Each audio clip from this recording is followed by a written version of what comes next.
Bienvenue dans High Value Entrepreneur, le podcast conçu pour ceux qui veulent exceller dans l'entrepreneuriat et s'élever au-delà des standards. Ici, chaque semaine, nous plongeons dans des conversations authentiques et sans filtre pour vous apporter bien plus que de simples idées. Dans High Value Entrepreneur, vous découvrirez des astuces concrètes pour devenir un entrepreneur plus performant, des histoires inspirantes et des anomalies longtemps cachées, révélant des leçons précieuses et les parcours parfois sinueux vers le succès.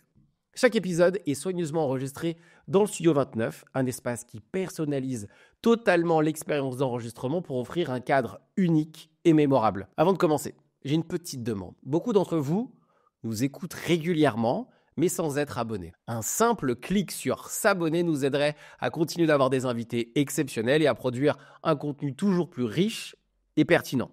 N'hésitez pas à explorer plusieurs épisodes et à partager votre avis en commentaire. Allez, c'est parti, bon visionnage et bonne écoute. Eh bien, j'ai envie de dire bienvenue Stéphane, mais j'ai envie de dire re-bienvenue finalement dans le podcast. Merci de m'accueillir de nouveau, c'est un plaisir. La dernière fois, on a parlé IA. Aujourd'hui, on va parler d'un autre sujet qui est le sujet du monde des conférences et des conférenciers. Parce que t'as été découvert par plein de gens pour parler d'IA, mais tu as parlé d'IA dans des circonstances qui sont celles du monde des conférenciers, du monde de la conférence et des conférenciers. On voulait tous les deux en parler et aller sur ce sujet-là. La bonne nouvelle, c'est qu'on ne présente pas, mais comme tu es déjà dans le podcast, forcément, ceux qui ne connaissent pas encore Stéphane et les sujets sur l'IA, allez voir le dernier épisode qu'on a fait ensemble sur le podcast. Et là, on va le découvrir d'une autre manière. Donc, merci d'être venu, Stéphane, en tout cas, pour commencer ce podcast. Merci à toi. Je ne te poserai pas la question, en plus, pour le coup, quelle est l'anomalie de ton parcours, parce que tu y as déjà répondu. Pour remettre un peu en contexte sur ton parcours, forcément, on t'a vu sur de l'IA, sur Instagram, on te voit aussi beaucoup parler d'IA. Mais c'est le monde des conférences qui t'a aussi permis d'en parler de plus en plus et d'être reconnu. Ton parcours, est-ce que devenir conférencier au début, c'était quelque chose qui était évident, dans lequel tu allais aller naturellement, ou c'est venu avec le temps? Un peu plus en fait, le début, ta jeunesse là-dessus par rapport à ça, conférencier, tu voulais devenir ou pas? Alors, pas du tout. Moi, j'ai fait donc, comme j'avais dit la dernière fois, j'ai fait des études d'économie d'abord au Canada et ensuite à Sciences Po. Et à Sciences Po, j'ai découvert un truc qu'on faisait un petit peu lors de mes études au Canada, mais pas autant. C'est qu'on faisait beaucoup d'oraux à Sciences Po. On faisait beaucoup d'exposés. Alors, tous les étudiants de Sciences Po savent qu'il faut apprendre à structurer des idées en deux parties, deux sous-parties. Et le but, c'est d'être convaincant à la fois sur le fond, les idées, la pertinence, la structuration, mais aussi la forme, d'où le deux parties, deux sous-parties. Et donc, on était très entraînés à ça. Et moi, j'adorais ça, mais je ne savais pas du tout que c'était un métier.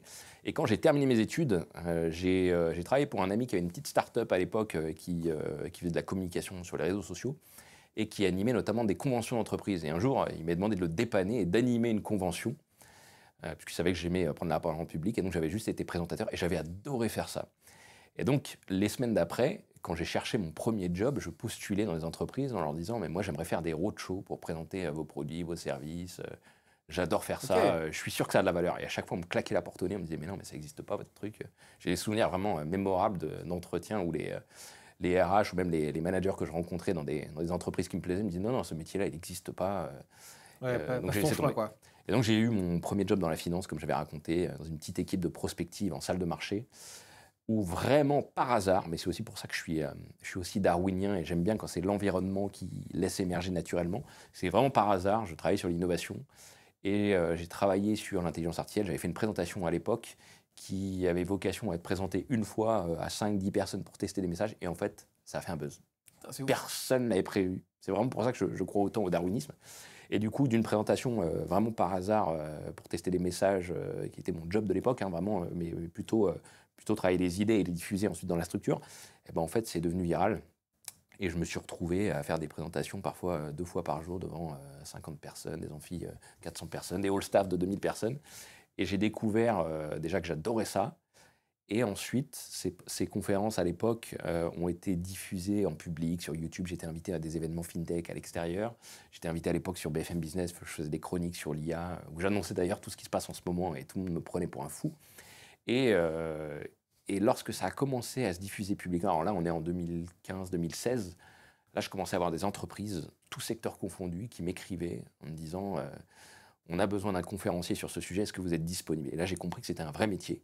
Et juste après, j'ai été appelé par des agences de conférenciers qui m'ont dit, on a telle entreprise qui vous veut absolument tel jour sur tel sujet, est-ce que vous êtes disponible? Ils sont prêts à payer tel prix, etc. Et donc j'ai découvert que c'était un métier, qu'il y avait des agences, des catalogues, et que on pouvait se professionnaliser là-dedans. Donc, vraiment par pur hasard, je suis tombé là-dedans.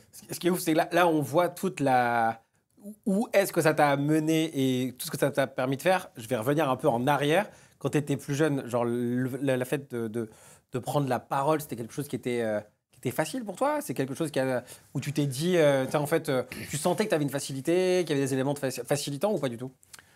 Pas nécessairement, je me suis jamais posé la question. Moi, j'ai toujours adoré lire. En fait, j'étais très curieux, je lisais énormément sur tous les sujets. Et je me suis jamais vraiment posé la question. Ouais, tu n'étais pas J'aimais dans ton partager. salon en train de discuter, en train de parler, en train de faire ou monter sur la table pour raconter des choses. Ah non, pas du tout. Je suis pas Ouais. du tout. Plutôt timide peut-être même? Non, Non? même pas. C'est juste, j'y avais pas de sujet là-dessus Ouais. particulier. Je sais qu'il y a des humoristes qui disent plus tard, après être montés sur scène, qui commençaient déjà petits à faire ça devant leur famille. Moi, pas du tout. Le seul truc, c'est que j'étais passionné déjà par plein de sujets et très curieux. Et quand des sujets me plaisaient, j'en parlais naturellement autour de moi. Ok. Et tu vois, par exemple, truc qui a l'air banal, mais quand j'avais 12-13 ans, j'avais passé une annonce dans le journal de ma ville locale pour donner des cours d'informatique à l'époque. Alors, ça a l'air de rien, c'était Ouais. apprendre à utiliser un ordinateur, un traitement de texte, hein, tu vois, c'était les années Windows où il fallait apprendre à faire ces choses-là. Et donc, déjà, je faisais de la pédagogie, tu vois, c'était un truc que j'aimais faire. C'était pas de la conférence, évidemment, Ouais. mais il fallait déjà transmettre des idées, des choses C'est assez plus, simples à ce c'est niveau-là. plus transmettre les idées finalement qui te parlaient plus que l'art oratoire ou le fait de divulguer ou qu'en fait, ça aurait pu être aussi un truc un peu comme tu disais, comme les artistes, d'être aussi un peu le centre de l'attention, en tout cas distribuer, d'être reconnu ou d'avoir un peu d'importance. Là, c'était vraiment diffuser une idée, quoi. C'est Ouais, moi, littéralement ça. j'ai jamais voulu ni être connu, ni faire ça pour le spectacle ou autre. C'est vraiment une passion sur la transmission des idées, des sujets qui me plaisent. Vraiment, c'est uniquement les sujets, les analyses qui me plaisent, ma vision du monde. Et s'il se trouve que ça me plaît, j'estime que ça peut plaire à d'autres. En tout cas, c'est le pari que j'ai fait. Et en fait, tout naturellement, j'ai découvert que c'était un métier, mais vraiment de manière extrêmement naïve, si j'ose dire. Je voulais savoir s'il y avait une petite histoire par rapport, parce que généralement, toi, si demain, moi, je deviens conférencier, est-ce que naturellement, je pense que naturellement, j'ai un petit côté extraverti, c'est dans le côté de le fait de, donc ça, je pense que j'ai bien dit, je pense que j'aurais des facilités à y aller quand je pense, par exemple, à d'autres personnes qui étaient légèrement plus, je pense à mon fils, par exemple, qui est un chouïa plus timide.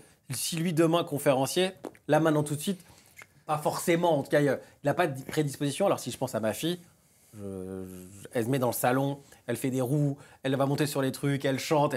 On voit qu'il y a une sorte de prédisposition, pas à vouloir briller, mais en fait d'être à l'aise dans le fait de diffuser quelque chose. Donc toi, à la base, tu n'avais pas ce truc-là, tu n'avais pas cet élément-là facilitant en tout cas. Non, pas du tout. Puis, tu sais, il n'y a pas de règle là-dessus. Moi, je connais des conférenciers extravertis, d'autres complètement introvertis. Il n'y a vraiment pas de règle. Il y a des grands timides qui sont d'excellents conférenciers. Mais alors, dès que tu les sors de la conférence, que tu les mets dans un setting un peu social, ils redeviennent très timides. Mais par contre, c'est des bêtes de scène. Donc, il n'y a vraiment pas de règle. Il y a pas de règle là-dessus. Il y a des gens qui sont capables de travailler ça et qui ont de très bons résultats. D'autres qui travaillent leur oratoire, qui n'ont aucun résultat. Et puis, je te dis, des grands timides qui deviennent excellents sur scène et qui sortent de leur timidité. D'autres qui sont timides uniquement en dehors de la scène et qui ne sont plus. Enfin, il n'y a pas de règle là-dessus, vraiment. Tu parlais de Sciences Po. Alors, le but, c'est pas qu'on refasse ton parcours, vu que tu l'as déjà fait une première fois, en plus ici. Arrivé à Sciences Po, c'est qu'on avait échangé après par téléphone et on avait parlé un peu de ça. Et tu m'avais dit, à Sciences Po, il y a quand même les bases. Je crois que c'est là-dessus, hein, tu m'avais dit, il y a quand même les bases, une manière de poser les idées. Tu peux nous raconter un peu comment ça se passe et comment. Parce que là, aujourd'hui, c'est hyper important de prendre la parole. On prend de plus en plus la parole. Ouais. Et parfois pour rien, et parfois pour. Après, qui jugera la pertinence des propos à chaque fois. Mais aujourd'hui, parler, c'est quand même quelque chose qu'on plébiscite vachement plus. Et on n'a pas de cours à proprement parler. On a envie de savoir un peu les secrets de Sciences Po, en tout cas s'il y en a là-dessus. Alors, je dirais qu'il y en a un qui, moi, m'a vraiment marqué et qu'on ne dit pas assez. C'est que, alors je sais qu'il y a beaucoup de polémiques sur Sciences Po, etc., mais il faut savoir que ça n'est pas que ça, Sciences Po, évidemment. Ouais. Ce que j'ai vraiment compris dans cette école, c'est qu'on te fait comprendre qu'il faut avoir de la profondeur et de la pertinence. Moi, en fait, quand j'étais plus jeune, je pensais que savoir bien parler, c'était aligner des mots correctement, avoir un beau vocabulaire, avoir des belles tournures et des belles structures de phrases, un peu comme cette espèce de noblesse française que tu vois un petit peu partout, qui sonne bien. Mais en fait, quand tu t'intéresses au fond, il n'y a pas grand-chose. Et en fait, ce qu'on te dit à Sciences Po, c'est développer la pertinence, la profondeur des idées, ne soyez pas superficiel. Et quand on parle d'art oratoire aussi, aujourd'hui malheureusement, on fait un peu trop souvent référence à des astuces pour bien parler en public, mais qui vont être sur la forme. Après, tu sais que Victor Hugo disait la forme c'est le fond qui remonte à la surface, bah, c'est exactement ça. C'est qu'en fait on t'apprend à être pertinent, profond, et il y a cette exigence de toujours creuser tes sujets pour dire des choses qui ont de la valeur. Parce que sinon ça s'appelle juste faire du bruit, hein, si c'est des mots qui sont alignés, qui sonnent bien, ou de la musique et qui sonnent bien mais qui n'ont pas de pertinence. Et je crois que l'un des travers de notre époque, c'est de ne pas dire assez de choses. On a beaucoup de bruit mais peu de signal en réalité. Et donc il y avait cette première exigence. Soyez respectueux des gens qui vous écoutent, c'est-à-dire transmettez-leur des idées qui valent le coup d'être diffusées, des analyses profondes, et ne vous contentez pas de dire des choses correctement. Comment on fait pour apprendre? Qu'est-ce qu'ils font à Sciences Po qui fait que il y a quand même une culture qui part de Sciences Po? Alors, il y en a plein d'autres, hein, mais il y a là le monde des idées, la pertinence, la profondeur. J'ai l'impression que Sciences Po, c'est quand même une bonne école pour arriver à faire ça. Qu'est-ce qu'ils font? Qu'est-ce qu'il y a de si particulier qui fait qu'aujourd'hui, tu peux en arriver aussi à ce niveau où tu en es aujourd'hui? Alors, il y a deux choses. La première, déjà, c'est de pratiquer la réflexion. C'est-à-dire de se demander à chaque fois que tu traites une idée, de se demander pourquoi cette idée, pourquoi elle existe, d'où elle vient, à quoi elle est reliée, dans quel contexte, et quelles sont les conséquences de cette idée si on la pousse plus loin. Et ça se pratique à la fois avec des dissertations, des analyses, des réflexions. L'écriture, surtout, te permet de savoir ce que tu penses et de pousser une réflexion. Pour ne pas être superficiel et être pertinent, c'est la première chose à faire, à pratiquer. Et ça, il y a trop peu de gens qui le font. Bah, t'es en train de dire que la dissertation, le truc que tout le monde presque déteste, est potentiellement le meilleur moyen pour aller plus loin sur une idée? Il n'y a pas de secret, c'est comme le sport. Hein. Si tu veux des résultats, il faut un minimum de difficulté, pas trop au début, et ensuite tu pousses, tu vas chercher le niveau derrière. Hein. C'est banal ce que je dis, désolé, mais c'est la même chose avec la réflexion. C'est ce que je parle. Je passe beaucoup de temps à dire, c'est que tes basiques te rendent fantastique. Si t'es pas fantastique avec tes basiques, ça sert à rien d'aller chercher le petit truc à droite, quoi. Alors, la première chose, c'est de pratiquer, vraiment de se demander, de challenger en permanence pourquoi on pense telle chose et est-ce que c'est évident ou pas. Parce qu'il y a beaucoup trop de gens qui se contentent de dire des choses évidentes et qui pensent être brillants. Alors, il y a une phrase en anglais, pour résumer ça, on dit « don't state the obvious ». La manière de reconnaître un idiot dans le monde anglo-saxon, c'est quelqu'un qui dit des évidences tout fort en pensant qu'il est brillant, alors qu'en réalité, non, tout le monde a compris ça. Et donc, qu'est-ce que tu vas apporter de plus loin qui mérite d'être entendu? Donc, la première chose, c'est de pratiquer ça. Et ça marche très bien avec l'écriture. Tous les gens qui écrivent savent que c'est en écrivant que tu sais ce que tu penses. Et deuxièmement, et je vais faire le lien avec le travers de notre époque, c'est de se reposer sur les gens qui ont pensé avant nous. Il y a des gens immensément talentueux qui ont traversé les siècles, qui ont produit des idées. C'est les penseurs, c'est les intellectuels, les philosophes, les historiens, les scientifiques. Et donc il faut lire ces gens-là, il faut travailler leurs idées parce qu'en fait, quand tu penses, quand tu t'adonnes à la réflexion, tu combines, tu relis toutes ces idées des grands penseurs, tu te les appropries déjà. Alors il faut les citer, hein, évidemment, parce que c'est leur réflexion. Et ensuite, tu construis par-dessus. Tu vas les relier, tu vas les critiquer, tu vas en faire des cas particuliers pour trouver des règles plus générales. Mais en tout cas, c'est bien de connaître, c'est un peu comme au piano, hein, tu connais les grands classiques et ensuite tu fais ta propre musique. Bah là, c'est la même chose. Tu t'appuies sur les idées des grands penseurs et tu essaies d'aller plus loin, de voir ce que ça donne si tu relis telle idée avec telle autre, si tu la replaces dans un contexte particulier. C'est ça, en fait, travailler des idées. Et ce qui manque aujourd'hui, surtout à notre époque des réseaux sociaux, c'est cette partie-là. Parce qu'on a plein de gens qui se contentent d'aller chercher les idées des grands auteurs, ou des auteurs de développement personnel, qui les citent sans citer les auteurs, enfin qui citent les idées sans citer les auteurs, et qui se contentent de ça. Maintenant, il faut aller plus loin, il faut relier plusieurs idées ensemble, il faut les pousser pour voir ce que ça veut dire dans tel contexte, avec tel objectif, et aller plus loin. Sinon, on ne fait que répéter les idées des grands auteurs.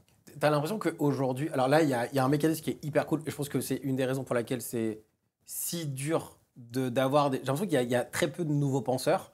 Alors déjà, c'est une impression de ma part, pour le coup, mais en fait, parce que la première partie, elle est dure. En tout cas, elle est dure. Elle demande un exercice déjà de comprendre une idée, et ensuite de challenger une idée que potentiellement on ne comprend pas, pour s'en faire une hypothèse et apporter son hypothèse soi-même.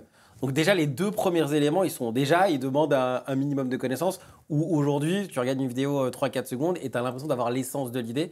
Donc j'ai l'impression, en tout cas, tu dis si je me trompe, peut-être ce ne sera pas ton postulat et on pourra en discuter, qu'en fait, les gens ont oublié que c'était pas, le travail de recherche, c'était pas swiper peut-être. J'ai l'impression que maintenant, on se dit, bah, j'ai l'essence de l'idée, donc si j'ai l'essence de l'idée, je peux me positionner sur l'idée, quoi. Ouais, absolument. C'est un peu le revers de la médaille de notre époque, c'est que tu peux consommer des idées puissantes de manière extrêmement rapide, simple, mais si tu les travailles pas, si tu les replaces pas dans un contexte, si tu te les appropries pas, bah, tu n'en tires aucune valeur. Et c'est dommage parce qu'il y a il y a énormément d'idées très puissantes qui mériteraient d'être connues, d'être traitées. Et malheureusement, on a une époque où elles sont traitées de manière superficielle et ça sert pas à grand chose. Alors ça fait des vues, c'est vrai. Mais on aurait besoin de gens qui, comme tu disais, des nouveaux penseurs qui mélangent ces nouvelles idées, qui les remixent, parce que tout est un remix, mais la question, c'est quel J'allais y venir. assemblage tu vas faire pour créer quelque chose de nouveau, qui a de la valeur, ou un regard différent, une perspective différente. Enfin, c'est ça le travail de penser, en fait. Parce que là, aujourd'hui, c'est tellement. Alors, moi qui bosse des concepts ou qui essaie de me prendre la tête sur des sujets, des idées, franchement, il y a un moment, alors là, c'est purement personnel, il y a un moment, tu regardes toutes les idées et tu te dis, waouh, en fait, ce degré de maturité de l'idée, cette manière de l'avoir amené, la nuance dans les propos et en même temps le parti pris à certains moments, c'est à assumer. En fait, ton idée, elle restera dans l'histoire, que tu te sois trompé ou pas, et que tu aies raison ou pas. En plus, le temps, il y a vraiment une sorte de prise de risque dans le fait de diffuser quelque chose, une idée, et qui peut être potentiellement vrai à l'instant T, peut-être, mais avec le temps paraître comme une aberration. Donc je pense qu'il y a aussi une véritable peur de se positionner dans le temps, parce que qui a raison, qui a suffisamment raison pour que ça dure des dizaines, voire des centaines d'années. Et j'ai l'impression qu'il n'y a plus cette perf-là aujourd'hui. Non, mais c'est pas très grave. Tu sais, ce qui compte vraiment, c'est de produire un raisonnement. C'est-à-dire, tu pars de prémices communes avec les gens, ce sur quoi tout le monde est d'accord, et ensuite, tu déroules une série d'arguments que tu relis avec des connecteurs logiques pour arriver à une conclusion qui va être un peu ta vision du monde, ta manière d'observer le monde. Ok. Et tu proposes ça aux gens et tu vois si ça leur est utile dans leur vie, dans leur business, t'apportes quelque chose en matière d'idées. Et ensuite, tu laisses le monde des idées critiquer ça, apporter de la nuance, Ah, rendre ok. ça comme un cas particulier. C'est ça, en fait, C'est le comme de monde la des idées. musique presque. Genre, c'est. Alors, Richard Dawkins, le grand penseur qui a écrit Le gène égoïste, que je cite beaucoup dans mes conférences, lui, il explique ça en disant il a appelé ça la mémétique. C'est comme la génétique, sauf qu'au lieu de mélanger des gènes qui évoluent et qui créent des espèces différentes qui vont être adaptées à l'environnement, c'est la même chose avec l'information. Tu as des idées qui vont être combinées, mélangées, mutées, et donc qui vont évoluer dans le temps. Et lui, il explique que toutes les idées naissent comme ça. Les courants politiques, les chansons populaires, je sais pas moi, les gimmicks sur les réseaux sociaux, tout ça, c'est une évolution d'informations qui mutent, qui se combinent, qui se reproduit comme la génétique, mais avec des idées, avec de l'information. Le monde des idées fonctionne exactement comme ça. Les courants philosophiques, les courants politiques, les grands économistes, le monde des idées. Et ça, tu découvres ça, tout cet univers-là, avant Sciences Po. Tu le connaissais ou c'était un domaine que tu connaissais vaguement et tu découvres cette méthodologie, en tout cas cette manière de travailler les idées? Alors, j'ai appris vraiment à décomposer des arguments à Sciences Po, à critiquer la force des arguments, à critiquer la force et la faiblesse des raisonnements, beaucoup plus. En fait, on te dit souvent qu'à Sciences Po, tu apprends à lire et tu apprends à écrire, c'est vrai. Parce qu'évidemment, c'est comme dans tous les arts ou toutes les techniques. Plus tu pratiques, plus tu passes des niveaux. Et en fait, tu te rends compte que tu lis complètement différemment, tu structures ta pensée différemment. Et il y a plein d'auteurs que j'avais lus. Et je me suis dit, mais en fait, je les ai lus de manière superficielle. Et en fait, tu as toujours un niveau de lecture derrière un niveau de lecture. Et plus tu creuses, plus ta pensée s'affine. Et à un moment, tous les penseurs, ils ont ça. Tu as des moments eureka et ils relient des idées que personne n'avait reliées. Et ça fait une nouvelle vision du monde. Ok, waouh. C'est-à-dire que tu apprends à lire. Qu'est-ce qu'on apprend qu'est-ce qu'on apprend à part avoir plus d'informations et capter des informations qu'on ne connaissait pas? Qu'est-ce qu'on apprend à. En fait, la seule chose qui a de la valeur, c'est surtout la manière dont tu relis des idées et des informations. Tout est une question de lien. Quel est le lien de cause à effet? Quel est le lien de proximité? Est-ce que quelque chose vient avant quelque chose d'autre? Est-ce qu'une idée enchaîne une autre? Et Ok. c'est les liens que tu fais entre les idées qui font ta vision du monde. Pourquoi je te pose ces questions? Parce que dans ma tête, j'essaie de comprendre. Je vais utiliser un mot qui est dur, mais juste pour comprendre pourquoi il y a trop de pauvreté dans le fait d'aller chercher ou de créer des idées. Parce que c'est-à-dire que si on passe pas de temps à essayer de comprendre, forcément, c'est impossible potentiellement d'avenir avec quelque chose. Donc, c'est de comprendre peut-être aussi pourquoi tous, en grande majorité, on prend un raccourci sur les idées et que c'est si facile Ah. tu vois, genre de s'approprier un truc en disant, bah, en fait, franchement, il l'a dit il y a 700 ans, je le dis d'une autre manière, dans un nouveau contexte. Ça m'appartient aussi un petit peu, tu vois. Ouais, non, mais c'est vrai que les idées n'appartiennent à personne, mais moi j'aime bien dire que les raisonnements, les grands penseurs, ça, par contre, il faut le maintenir. Mais bon, tu as des concepts il faut vraiment dire qui c'est, tu vois. L'évolution, c'est Darwin, le monde des idées, c'est Platon. Ouais. Tu vois, tu as des grands concepts intellectuels qui structurent le monde occidental. il faut les connaître, ce sont des références, c'est avec ça qu'on peut discuter de manière commune et bâtir des idées ensemble. Mais non, c'est surtout que, comme tu as des gens qui ont fait cet effort-là, si tu veux aller plus loin, il faut les connaître. Parce que sinon, tu vas perdre du temps, tu vas retravailler des idées dans ton coin, et tu vas redécouvrir des trucs qui ont été dits par des penseurs sous l'Antiquité, au Moyen-Âge ou il y a 200 ans. Donc, autant t'approprier ces idées et aller plus loin. Parce qu'encore une fois, tout est une question d'assemblage, de combinaison. La valeur, elle est dans la manière dont tu assembles des idées nouvelles. Tu penses que si les gens... Parce que là, aujourd'hui, quasiment tout le monde est conférencier. En fait, entre guillemets, genre demain, on t'estampille conférencier plus ou moins rapidement. Le but, c'est quand même qu'à la fin de ce podcast, on se dise potentiellement, est-ce que je peux au moins essayer de devenir un conférencier, ou en tout cas comprendre au minimum ce que c'est un conférencier pro et les différences, et pourquoi pas aussi le devenir. Pour ça, je passe aussi beaucoup de temps sur la base de comment on peut faire, ne serait-ce que maintenant, en se disant, ok, est-ce que je me suis déjà... La question toute bête que tu as posée, c'est pourquoi je pense que je pense, limite, pourquoi je pense que ce que je pense là, c'est vrai. Franchement, je pense qu'il y a, là, pour le coup, je pense qu'il y a personne qui se pose vraiment cette question, finalement. Ce basique de savoir pourquoi je crois ce que je crois.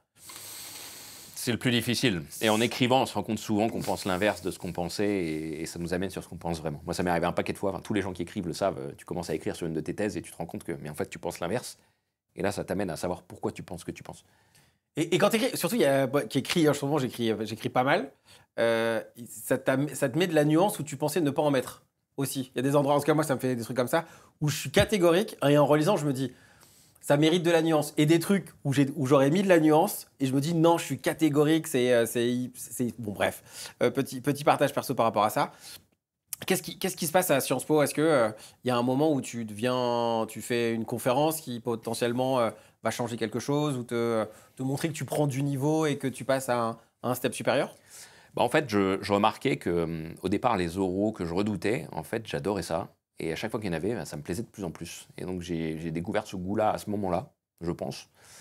Mais je ne savais pas, encore une fois, que c'était un métier. C'est vraiment après que c'est devenu, que je me suis professionnalisé. Déjà à l'époque, je sentais que c'était quelque chose que je voulais tirer. Est-ce qu'à Sciences Po, on vous explique qu'il y a différents types de conférenciers ou il y a une typologie de conférencier? Ah, on nous en parle même pas. Tu sais, à Sciences Po, on te prépare soit à aller dans le public, faire l'ENA ou aller dans des administrations publiques, être haut fonctionnaire, soit aller dans le privé, c'est-à-dire en gros cabinet de conseil ou finance. Ça se résume à ça, en gros.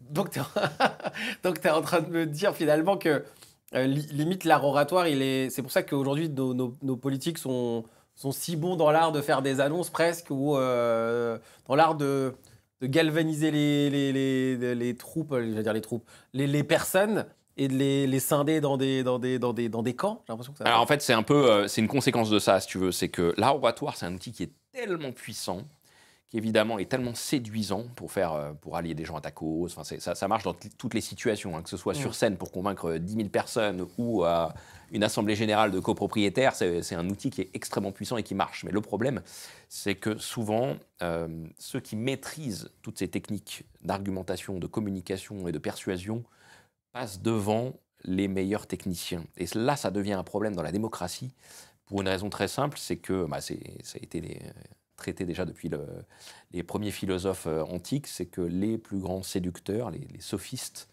arrivent à se faire élire au-delà devant les plus compétents.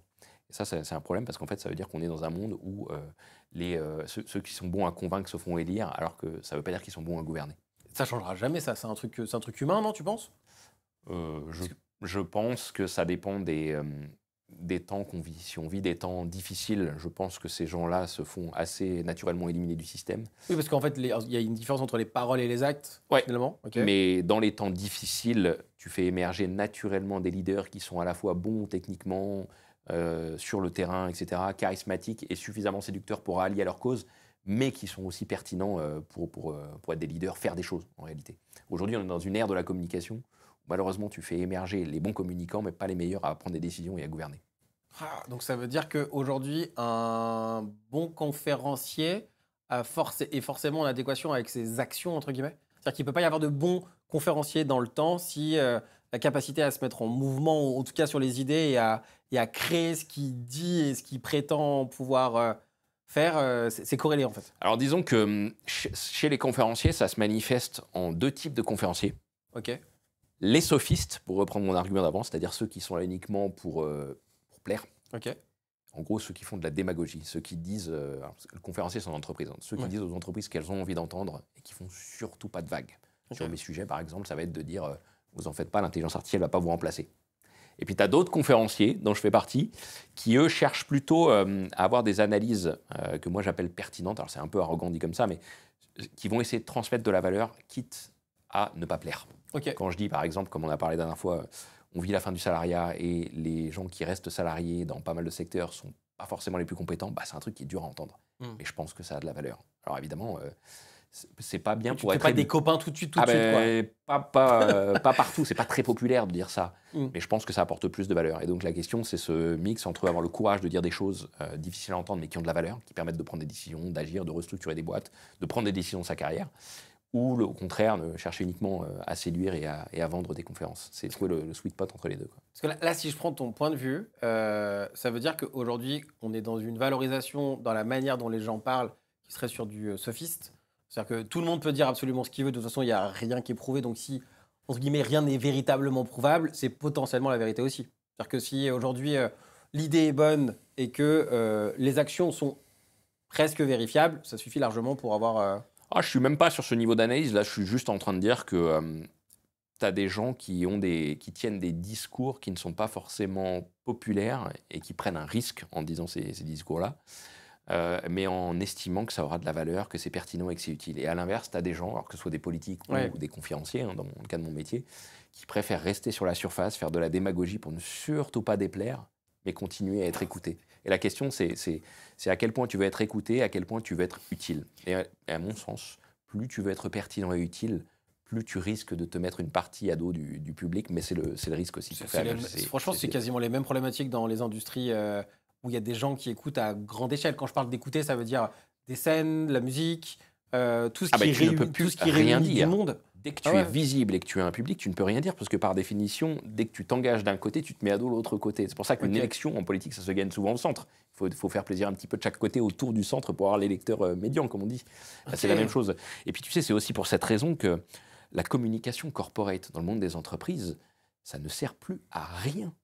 Parce qu'ils ne peuvent rien dire. Quand tu écoutes un dirigeant de Comex ou de la communication corporate classique d'entreprise, tu sais d'avance ce qu'ils vont dire. Ils ne vont surtout pas prendre de risques.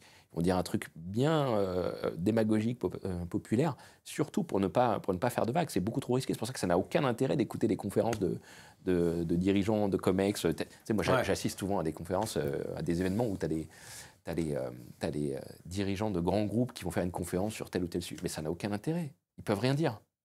Par contre, si tu discutes en off avec eux, là, tu peux peut-être apprendre des trucs. Parce que c'est quoi? C'est manque de courage? C'est parce qu'ils représentent énormément d'intérêt et que la moindre vague peut avoir comme conséquence de mettre fin à des contrats. Donc ils vont dire des choses moyennes. C'est comme les artistes qui s'expriment à la télévision. Ils vont tous dire des choses un peu démagogiques, un peu de gauche, avec beaucoup de morale, etc. Parce que ça fait plaisir à tout le monde.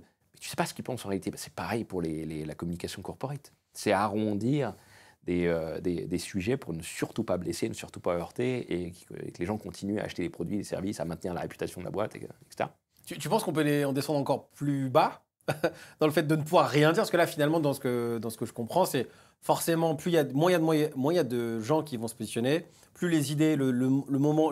C'est des niches. Vont se réduire, et en fait, il y a un moment, potentiellement, on se sera presque auto-censuré. C'est presque ça. Tu as ce phénomène-là, effectivement, qui existe aussi dans le monde des conférenciers. Moi, j'ai des confrères qui disent vraiment des choses moyennes, normales, pour surtout pas choquer, et ça marche très bien. Ils sont invités vraiment pour faire de la démagogie, et surtout, en fait, c'est comme s'ils ne disaient rien. Et puis, tu as des penseurs, des intellectuels, certains qu'on appelle des polémistes, qui vont s'engager, qui vont développer des idées qui vont parfois choquer, mais au moins, il y a un travail intellectuel et c'est des idées qui valent le coup d'être diffusées. Et toutes les idées, au départ, lorsqu'elles sont difficiles à entendre, souvent, elles finissent par être naturelles. Elles se banalisent, c'est quelque chose d'assez logique. Mais c'est la différence entre ceux qui vont avoir le courage de les pousser, quitte à se mettre à dos une partie de l'électorat en matière d'idées, et ceux qui préfèrent, au contraire, rester sur des idées moyennes qui dérangent personne. Oui, parce qu'en fait, à la fin, si on ne devient pas pertinent, si on est on a été que du côté des sophistes, entre guillemets, on prend les idées qui ont déjà été faites, donc forcément, on a aussi vocation à disparaître vachement plus vite. Alors, c'est surtout aussi une période, c'est aussi très cyclique tout ça. Moi, je pense que là, on sort d'une période démagogique et qu'on entre, tu vois, avec Trump, etc. On entre dans une période où on va chercher de la pertinence quitte à ne plus faire de politiquement correct et choquer un petit peu, mais où on respecte de plus en plus ceux qui s'engagent, ceux qui ont des arguments et ceux qui prennent position. On a été Ok. dans une ère beaucoup trop tiède, et je peux te le dire en tant que conférencier d'entreprise. Moi, j'interviens souvent avec des confrères sur plusieurs sujets, et j'écoute leurs conférences. Je me dis, mais c'est pas possible, il fait une conférence où en fait il brosse l'entreprise dans le sens du poil, ça n'a aucun intérêt, ça n'apporte rien à personne. Et je pense que cette phase-là est en train de disparaître. Ah, c'est-à-dire que si je comprends bien, alors il y a deux catégories. On va dire que toi, en tout cas, tu donnes les sophistes et on veut les côtés pertinents, pertinence de l'idée ou un peu avant-gardiste en fait. Les gens qui sont peut-être avant-gardistes sur les idées et ceux qui sont plus sur le côté généraliste, un peu comme la musique, il y a les puristes et les gens qui sont dans le mainstream un peu. Alors, je ne sais pas si c'est une question de mainstream ou de spécialiste, mais ce que je crois, c'est que plus tu vas être pertinent, plus ça peut être dérangeant à entendre de prime Ah ouais, abord. c'est ouf. Mais je pense que la valeur, elle est dans ce qui est dérangeant. C'est comme j'imagine, dans le Mm. coaching ou le développement personnel, tu dois entendre des trucs Ah difficiles, bien mais c'est sûr, ça ouais, qui te ouais. fait progresser. C'est comme un coach sportif, c'est comme ce que tu veux. Mais je crois qu'on quitte cette période tiède, démagogique, politiquement correcte, et que maintenant, on va entrer dans l'ère de la pertinence. Et moi, ce que je dis depuis des années, c'est que le respect à notre époque, c'est la pertinence. Quand tu interagis avec quelqu'un, peu importe la durée de la conversation, que ce soit à la machine à café ou sur une scène ou dans un livre, transmets-lui des idées fortes. Respecte son temps de cerveau, son intelligence et apporte-lui quelque chose. Parce qu'une idée forte, ça peut transformer quelqu'un. Enfin, dans le coaching, Ouais, ouais. vous savez ça très bien. Mais et je pense qu'on entre vraiment dans cette période et que la démagogie va commencer à disparaître. Moi, j'ai une question là-dessus. C'est quand tu penses que là, quand tu me dis ça, je me dis forcément, je me dis dans quelle catégorie, si je reste sur l'accompagnement d'entrepreneurs, j'ai l'impression d'être plus du côté des gens qui pensent être dans le côté un peu pertinent plutôt que le côté sophiste. Mais en fait, la vraie question, c'est comment on peut savoir de quel côté on est. Il y a des gens que je pense qui doivent penser qu'ils sont des conférenciers ou qui ont un art oratoire ou qui vont dans le côté très pertinent, plus le monde avant-gardiste. Et en fait, finalement, ils sont dans le côté sophiste. Et inversement, comment on peut savoir de quel côté on est? Bah, je pense déjà qu'il faut que tu regardes à quel point tu vas déranger. Compte le nombre de haters, c'est un bon indicateur, je pense. J'ai pas beaucoup de haters, donc c'est pas bon signe pour moi. Ah, ou alors tu dois en avoir et qui sont invisibles. Moi, j'en ai beaucoup des invisibles. C'est-à-dire, Ok. moi, j'ai plein de gens qui me suivent, qui m'écoutent depuis des années, qui, comme je disais, qui Ouais. reprennent parfois mes analyses, mais qui vont jamais me citer ni quoi que ce soit, mais qui publiquement disent beaucoup de mal de moi, mais alors qu'en réalité, ils vont consommer mes analyses On va en cachées. parler juste T'as après. plein de Je profils pense, ouais. de haters. Donc en fait, la manière de voir, de savoir ou de quelle catégorie on est, c'est finalement de savoir le nombre de personnes qui Qui n'aiment tu vas pas, déranger? ouais, qui n'aiment pas ce qu'on va proposer. Qui tu vas déranger et quels arguments quels contre-arguments ils vont utiliser. Si tu déranges et qu'on utilise des contre-arguments sur ta personne, c'est que généralement tu tiens quelque chose de juste. Parce que sinon, soit ils t'ignoreraient, parce qu'ils diraient c'est débile, c'est banal, etc. Soit ils te répondraient sur le fond avec des arguments, des contre-arguments forts. Ok. S'ils ne sont pas capables d'aller sur ça, c'est que tu déranges parce qu'il y a de la pertinence. Et ça veut dire souvent que ces idées-là vont émerger et commencer à se diffuser. Ah, donc un conférencier qui suscite rien, entre guillemets, il est sophiste, quoi. Presque. Oui, mais il y a un marché pour ça. Tu sais, Ouais. comme je te disais, il y a deux types de conférenciers. Ceux qui disent aux entreprises qu'elles ont envie d'entendre et ceux qui essaient de leur donner des analyses qui ne sont pas toujours ce qui est facile à entendre, ce qu'elles ont envie d'entendre, mais qui va leur être utile, comme le coach sportif qui dit des Ouais. trucs que tu ne veux pas entendre, mais ça te fait progresser. Et il y a un marché pour les deux. Les entreprises ne veulent surtout pas choquer, pas faire de vagues, elles veulent un beau spectacle. Et il y a des conférenciers qui sont très bons pour ça. Et puis d'autres qui veulent secouer un peu, titiller un peu, mais qui apportent de la valeur. Est-ce que aujourd'hui, dans ton parcours, il y a une conférence qui a un peu changé, qui a un peu changé les choses pour toi, une conférence, un sujet, un moment où tu t'es dit, ça a un impact. Je sens que c'est là-dedans qu'il faut que j'aille à feu à volonté. Bah, en fait, dès mes premières conférences, j'ai eu des interactions avec des gens du public qui venaient me voir et me dire c'est la première fois que je vois les choses comme ça. Vous m'avez fait changer de regard sur le monde. Et des gens ensuite qui me disaient bah, grâce à votre conférence, j'ai lancé mon entreprise ou que j'ai quitté le salariat parce que c'était un de mes gros thèmes il y a quelques années. Et donc là, j'ai vu que j'avais un impact sur certaines personnes, mais encore une fois, je pense que c'est vraiment une petite partie qui est à la fois mon public et mon marché, mais qui ne peut pas, ça ne peut pas marcher sur tout le monde. J'ai eu des Ok. gens vraiment qui étaient totalement en désaccord avec ce que je disais, que ça dérangeait, mais qui ne voulaient surtout pas écouter parce que c'est trop violent de remettre en cause leur vision du monde. Alors souvent, c'est des gens à qui tu ne peux pas argumenter ni contre-argumenter, parce que ça dérange beaucoup trop. Et cela, je sais que je ne pourrais rien pour eux. Mais d'autres personnes vraiment pour qui je pense ça a eu un impact, avec qui je suis toujours en contact aujourd'hui. Et, je vais te donner une anecdote. Moi, j'ai un de mes meilleurs amis qui était stagiaire dans la finance, dans la banque où je travaillais quand je faisais mes premières conférences. Il était sur les produits financiers qui n'avaient rien à voir avec mes sujets. Puis je l'avais invité à une de mes conférences et je lui ai fait découvrir l'intelligence artificielle. Depuis, c'était un type très très smart. On a eu des conversations profondes sur ces sujets. On a échangé très très loin. Et il est allé faire son doctorat après en intelligence artificielle, après avoir découvert le sujet. Et maintenant, il est dans les laboratoires d'un des géants du numérique sur l'IA. Et c'est l'un des meilleurs au monde sur ces sujets, notamment sur les agents IA. C'est-à-dire qu'une conférence, potentiellement, peut changer la vie de quelqu'un, en fait. Ah ben moi, je pense que ça a changé sa vie. Hein. Je ne donnerai pas son nom ici parce qu'il commence à circuler beaucoup et je ne veux pas le mettre en avant sans sa permission. Mais je sais que là-dessus, par exemple, c'est quelque chose de très concret. Parce que là, il y a quand même un truc sur les conférences aussi, dans le monde de la conférence. Entre guillemets, là, on a deux catégories, donc je vais utiliser, je veux dire, les conférences au sens large. C'est que maintenant, comme tout le monde est conférencier, il y a des conférences qui, quand on y va, qui sont potentiellement juste insipides. Et on se dit, ça sert à rien d'aller voir des conférenciers pour de vrai. Hein. Il y a des moments où on dit, bah, en fait, ok, je l'ai entendu une fois, deux fois, je le entends encore une énième fois. Il y a du monde, mais tu ressors et tu as l'impression d'avoir rien appris du tout. Donc j'ai l'impression que ça fait. Tout le monde peut le devenir, mais en même temps, ça fait aussi un peu de mal, j'ai l'impression, au monde de la conférence. Je sais pas ce que tu en penses. Alors que tu dis tout le monde est conférencier, oui et non, des conférenciers professionnels, il n'y en a pas tant que ça. Ouais. C'est vrai que tout le monde donne des conférences de temps en temps et tout le monde a mis speaker sur son LinkedIn, mais en réalité, des conférenciers pros, on est très peu en France, en réalité, qui vivent de ce métier. Combien, se dire que très peu? Alors, quoi ça dépend du volume. Des gens qui font une centaine de conférences, plus ou moins par an, je pense qu'on est un peu plus d'une dizaine. Les gens qui en font une cinquantaine, on doit être un petit peu plus. Et ensuite, en France sur des thématiques précises. je parle de plus d'une centaine de conférences. Ensuite, plus tu descends vers le volume de conférences annuelles, plus il y en a, y compris des pros. Des gens qui font une cinquantaine de confs par an, t'en as peut-être beaucoup plus, tout thème confondu. Ce que je peux te dire, c'est que sur les conférences professionnelles en entreprise, tout thème confondu, c'est à peu près toujours les mêmes profils qui tournent. On se connaît à peu près tous, hein, c'est un tout petit milieu.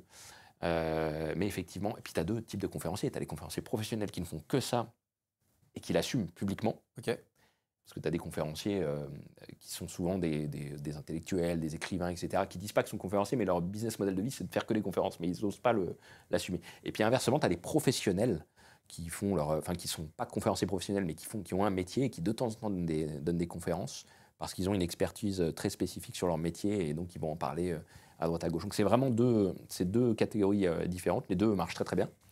Mais ça se professionnalise de plus en plus. Il y en a de plus en Tu plus. parles beaucoup de conférenciers en entreprise. Ouais. Aujourd'hui, un conférencier qui veut vivre de ces conférences, c'est forcément l'entreprise. Le business model de la conférence dans le monde entier, ouais, c'est surtout en entreprise. Il y a quelques événements publics aussi de temps en temps, enfin public où du public est invité, mais c'est majoritairement en entreprise. C'est aller diffuser des idées en entreprise.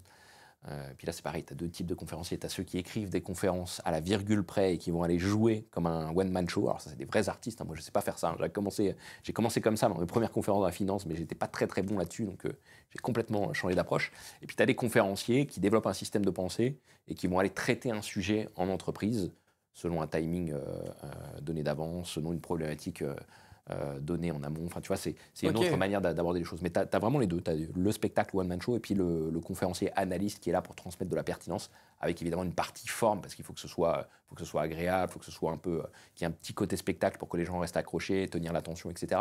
Mais l'idée, c'est vraiment de diffuser des analyses, d'essayer d'aller un petit peu plus loin que ce qu'on entend habituellement, puis surtout de traiter un sujet. Quoi. Donc, c'est-à-dire qu'il n'y a pas d'autre manière de vivre d'être 1, 2, 3. Il n'y a pas d'autre manière que de vivre de la conférence qu'avec ce système-là. Il n'y a pas de... C'est entreprise, entre guillemets, ou pas payé, quoi. Ouais, le business model, c'est ça. Hein. C'est aux États-Unis, c'est une industrie qui est extrêmement développée. Toutes les entreprises font venir des speakers partout, tout le temps. En France, c'est en train de... Il y a une grosse croissance sur ce sujet depuis une dizaine d'années. Ça va continuer à se développer. Je ne sais pas comment les business models vont évoluer. Tu en as beaucoup qui se développent vers la formation, des choses comme ça. Mais non, c'est un business, c'est un métier vraiment qui est en train de se professionnaliser. Le niveau est en train de monter très très fort grâce à YouTube. Moi, je découvre des nouveaux conférenciers toutes les semaines et je me dis, wow, lui, il est super bon. Et tu sens que c'est YouTube qui les a formés, et surtout les Américains, parce que les Américains sont très très forts. On va parler un peu du marché. Donc on a vraiment un renouveau sur cette profession qui arrive là très très fort. Là. On peut gagner jusqu'à combien d'argent en étant conférencier ? En France, il y a tous les niveaux. Tu as des conférenciers qui vendent leurs conférences 1 000 €, comme tu en as qui vendent 3 000, 5 000. Les pros, généralement, c'est autour de 5 000, 7 000. C'est Ok. extrêmement rare les conférenciers pros qui vendent au-dessus de 7 000 € une conférence en France. Ok. Quand c'est le cas, c'est généralement que tu as plusieurs intermédiaires qui vont marger par-dessus, hein, des agences de conférenciers, des agences événementielles. Enfin, c'est... Ou alors que tu n'es même pas véritablement conférencier. Je sais qu'il y a des gens qui sont un peu des stars. Alors, ça, c'est autre chose. Tu as des D'accord, ok. célébrités qui Ok. interviennent en entreprise. Alors ça, ils n'aiment pas trop qu'on le dise, hein, c'est souvent caché, confidentiel, etc. Et qui ont des cachets, mais de célébrités, donc ça n'a rien à voir. Ça peut être... Alors là, c'est budget illimité hein, pour ces trucs-là, parce que c'est des... t'as Moi, des gens j'allais qui dire, sont- parce que quand tu m'as dit chiffres, moi j'ai des chiffres en tête. Ah ben moi j'ai déjà fait, hein, j'ai de- déjà fait des conférences de première partie avant des humoristes qui venaient faire leur spectacle en entreprise. Moi je faisais une conférence business tech sur mes sujets, puis juste après tu avais un humoriste pro que moi je voyais à la télé qui venait faire son spectacle. Alors là c'est des cachets, c'est nos limites. Hein, Ok. Là c'est vraiment, c'est plus les mêmes budgets du tout. Mais et puis après c'est pas les mêmes marchés non plus. Aux États-Unis c'est encore plus cher, c'est très professionnel. Enfin t'as vraiment de tout niveau en France, vraiment du moins cher jusqu'à, je te dis, à peu près 7 000 €. C'est extrêmement rare d'aller au-dessus pour des conférenciers pros en France. Pour une conférence. Ouais.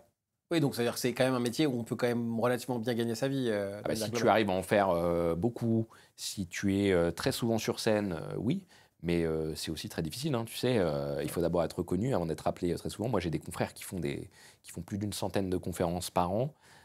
Et qui ont un monopole sur leur sujet. Enfin, je veux dire, c'est eux qui J'allais sont aller- identifiés et il n'y en a pas d'autres. Bah, J'allais pour dire- atteindre cette place-là, mais c'est des années de pratique, de reconnaissance, de travail. Enfin, tu les déloges pas comme ça. Hein, ça. Mais est-ce que c'est un peu comme dans la musique où une fois que tu es dans une case, tu peux plus sortir ta case. Si t'es rappeur, t'es rappeur. Si t'es dans la pop, entre guillemets, t'es dans la pop. Si t'es dans le hard rock, t'es dans la rock. C'est Est-ce que- assez difficile. Quand tu es identifié sur un sujet, c'est souvent difficile de changer de sujet. Tu as quelques conférenciers qui arrivent de passer d'un sujet à l'autre, mais c'est des vrais artistes, ceux-là.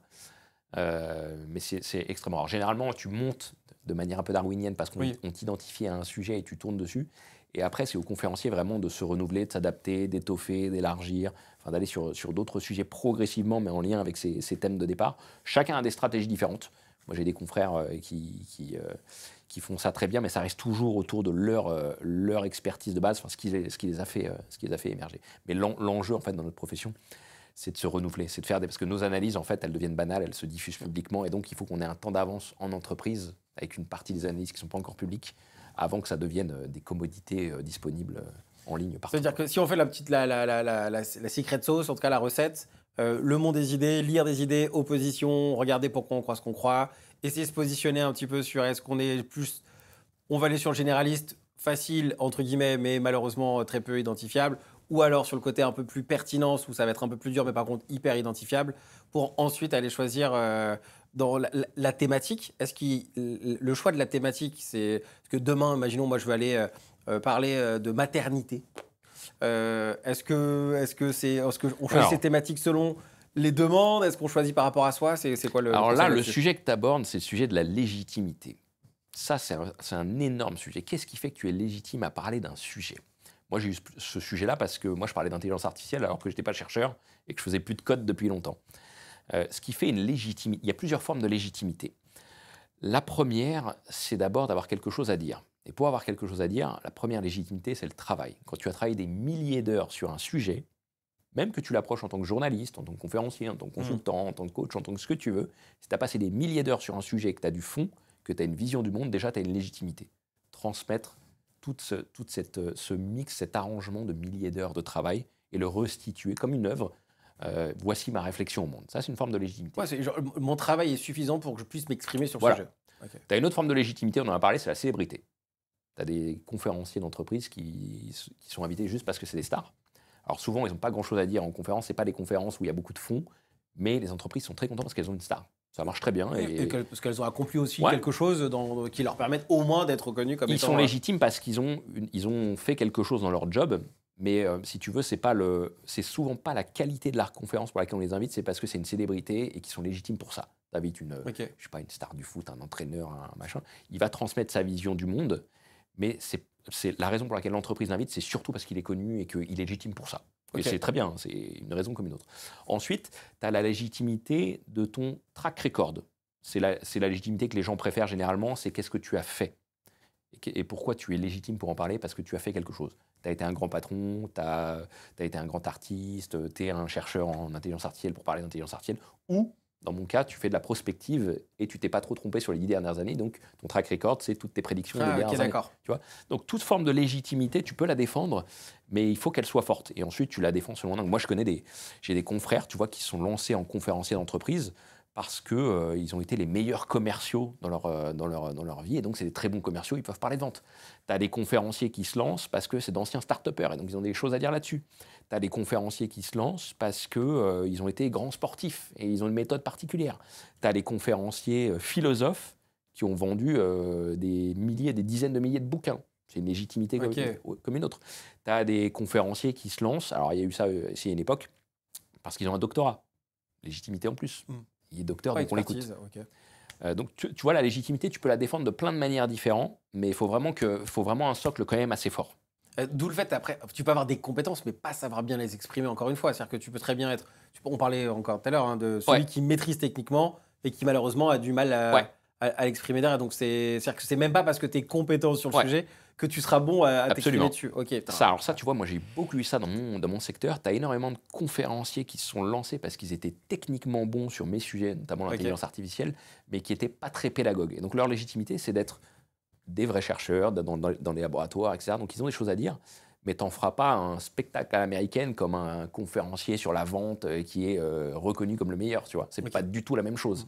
Et donc, ça dépend de ce que l'entreprise veut. Encore une fois, il y a un marché pour tout. Il y en a qui veulent de la technique et il y en a qui veulent de la pertinence, du spectacle. Enfin, il y a tout. Il y a un marché pour tout. Donc, quelqu'un qui voudrait se lancer en tant que conférencier, là, tu lui recommandes de choisir une thématique parce qu'elle est plébiscitée ou parce qu'il est compétent ou ce serait quoi, en tout cas pour commencer, ce serait quoi le mieux ? Comme tu as compris, moi je suis darwinien, c'est-à-dire que je suis partisan de ne pas choisir, mais de tester.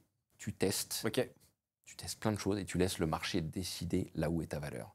Ça peut être parce que tu es reconnu pour ta technique, ça peut être parce que tu es sympathique, ça peut être parce que tu es drôle, ça peut être parce que tu as fait des bonnes prédictions, ça peut être parce que tu as sorti un bouquin. Toute forme de légitimité est bonne, mais la seule manière de savoir si le marché va t'accepter, c'est de tester. Et si le marché te rappelle et que tu peux mettre un prix sur ce que tu vends, c'est un processus darwinien. C'est hyper long, non ? Genre, c'est-à-dire que tu peux tester pendant très longtemps avant de trouver le... Oui, mais tu sais, la beauté de la vie, c'est qu'on itère sur beaucoup de choses. Tu sais, enfin, tu le vois, parfois tu traites des sujets que tu n'avais pas du tout prévu de traiter, mais comme ça prend, tu tires le fil rouge. C'est exactement ça, en fait, le processus darwinien. Et moi, c'est une très bonne remarque ce que tu dis, parce que j'ai énormément de gens, notamment d'anciens grands dirigeants, qui me contactent en me disant « je veux être conférencier professionnel, conseillez-moi, etc. » Et je leur dis « mais le seul conseil que je peux vous donner, c'est de le faire, pratiquer, faites-le, testez. Si vous faites un bid, il faut changer quelque chose, recommencer jusqu'à ce qu'il y ait quelque chose qui prenne. Le seul signal, c'est si vous faites une conférence et qu'il y a au moins une personne du public qui vous rappelle pour recommencer, alors soit gratuitement si ce n'est pas encore votre métier, soit vous pouvez mettre un prix et ensuite vous aurez une cote qui va monter, descendre selon votre niveau de popularité, de demande, etc. Si vous sortez un livre, il y aura plus de demandes, etc. Mais c'est vraiment le public qui décide si vous avez le droit de faire ce métier, à quel niveau, à quel volume, à quelle fréquence. Et ensuite, évidemment, il y a des enjeux business. Tu as des agences qui vont te mettre un peu en avant, d'autres qui vont t'empêcher de travailler. Tu vas avoir des concurrents qui vont te tirer vers le bas, des confrères qui vont te tirer vers le haut. Enfin, tu vois, c'est les mêmes dynamiques que dans tous les secteurs après. Forcément, là, quand tu me dis ça, stratégiquement parlant, si on reste dans le monde de la pensée, si on se dit, alors moi j'ai envie de devenir conférencier, j'ai envie d'y aller, j'ai compris un peu le mécanisme de base. Forcément, si je vais taper une thématique dont tout le monde s'en fout, j'ai très peu de chance. Donc stratégiquement, il y a quand même, je pense que tu as quand même envie de te positionner à un endroit où potentiellement tu sais qu'on va au moins t'écouter. C'est presque, tu sais, ça paraît presque logique de le dire comme ça, mais finalement tu me dis qu'il vaut mieux tester et voir où ça réagit le mieux. C'est darwinien. Mais ce qui est certain, c'est qu'il te faut une singularité. C'est comme dans tous les produits. Quelle feature tu apportes au marché ? Est-ce que c'est... Tu sais, moi, je te dis, à un moment, j'ai eu une concurrente qui a disparu maintenant quasiment, mais qui Tu l'as pas éliminé, rassure-nous. Moi, je fais rien, c'est le marché qui décide. Qui se faisait inviter en conférence sur les mêmes sujets que moi parce qu'elle avait un doctorat. Elle s'est trompée sur tout ce qu'elle a dit. Et puis, elle a repris beaucoup d'idées de penseurs américains qui se sont trompés. Mais tu vois, ça suffisait. Être une femme, ça marchait super bien. Cette période-là, elle est passée. À un moment, on voulait que des femmes partout. Et tu vois, c'est des cycles qui tournent. À un moment, on parlait beaucoup d'intelligence artificielle. Juste après, on a parlé beaucoup d'environnement. Puis après, on va parler beaucoup de cohésion d'entreprise. Tu vois, tu as aussi les sujets qui fluctuent. Et toute forme de légitimité peut se défendre. Mais c'est vraiment c'est le marché qui décide en réalité. Avec ses dynamiques, ses concurrents, ses partenaires, tu as plein d'enjeux qui fluctuent en même temps. En fait. On revient à ce que tu disais au début, le fait de se positionner sur une idée. c'est risqué presque. Hein. Que si, en tant que conférencier, en plus, aller défendre une idée. Moi, je sais que on en parlait en off juste avant. C'est que moi, je fais une conférence sur un truc qui s'appelle la dynamique du succès ou dynamique de la réussite, selon les endroits où je vais. Et en fait, où j'explique un mécanisme. Donc forcément, et j'explique un truc de pourquoi les gens ou comment, c'est quoi le mécanisme où les gens passent pour réussir et que c'est cyclique et comment ça fonctionne. Et j'explique. Et forcément, moi, le premier truc qui m'a fait peur, c'est de me dire, en fait, ce que je crois maintenant, j'en suis certain, mais est-ce que le temps va me donner raison et est-ce que le temps va me donner la possibilité d'avoir un temps de parole vachement plus long pour peut-être même aller plus loin dans mon idée, avoir l'opportunité de la faire grandir. Je pense que je pense que ça fait un peu flipper parce que si tu tombes de thématique, bah, potentiellement, tu es aussi. Et d'analyse. Bah, t'es limite, je dirais pas euthanasié, mais on dit ta réflexion a été pas si pertinente que ça, je passe à autre chose et là, boum, t'es éliminé en fait finalement. Et tu recommences, pas grave. Mais Ouais. est-ce que dans ce que tu évoques, ça s'appelle le courage intellectuel? C'est à quel point est-ce que tu es prêt à défendre une idée qui n'est pas majoritaire, pas populaire, où tu vas être avant-gardiste, ou alors contrarien, où tu vas penser contre tout le monde, et tu vas devoir te défendre parce que les gens vont soit pas te croire, soit dire que tu racontes n'importe quoi. Soit... Moi, j'ai eu ça quand j'ai commencé mes conférences sur l'IA. On parlait que du deep learning à l'époque, et moi, j'annonçais l'arrivée des assistants intelligents, des agents qui allaient piloter ton ordinateur, etc. Tu sais, je parlais d'OpenAI qui entraînait des machines à jouer à Super Mario, mais en fait, l'étape d'après, c'est à utiliser ton ordinateur. Et à l'époque, mais c'était d'une violence inouïe. Tu avais la moitié des gens qui disaient que j'avais raison, qui avaient compris mon analyse et qui comprenaient que c'était la suite de ce qu'il y avait à l'époque. Puis la moitié des gens qui disaient il raconte n'importe quoi. Mais tous ceux qui disent que je racontais n'importe quoi aujourd'hui, t'en as. Alors il y a quelques conférenciers, mais tu as des youtubeurs aussi très connus. Ils disent la même chose que moi de ces dernières années. Ils ont juste mis 10 ans pour y arriver. Tu vois. Et je devais me défendre contre ça pendant 10 ans. Moi, je me souviens, j'avais reçu un prix pour mon livre en 2018. Avec 2 autres auteurs, et c'était extrêmement violent. Tu avais des gens dans la salle, des professeurs très reconnus qui disaient mais que je racontais n'importe quoi. Et là, je voyais que récemment, ils sortent des analyses qui sont mot pour mot les miennes d'il y a 10 ans, enfin de 2018, 2017. J'ai une conférence de 2015 encore disponible où je racontais tout ça, et je devais affronter toutes ces idéologies contre moi, si tu veux. Ouais, donc tu dois en même temps défendre ton idée et en même temps alors défendre dans le fait qu'elle existe en tant que conférencier, mais tu dois aussi défendre l'idée que tu défends pour pas qu'on te la vole. C'est ça. Tu dois te l'approprier, tu dois avoir Ok. une singularité. Et surtout, comme je te disais, ce qui fait la force, c'est surtout la puissance de ton raisonnement. Les arguments, les connecteurs logiques, le cheminement intellectuel pour arriver sur des conclusions. Moi, quand j'expliquais les assistants intelligents, les agents autonomes, et que j'allais même jusqu'à la conscience artificielle, tout ça, c'était un raisonnement que j'avais construit déjà dans mon ancien job et que j'avais modifié, fait évoluer, nourri avec les nouveautés, etc. Mais je me souviens qu'à l'époque, personne n'imaginait qu'on irait jusque-là. C'était extrêmement violent.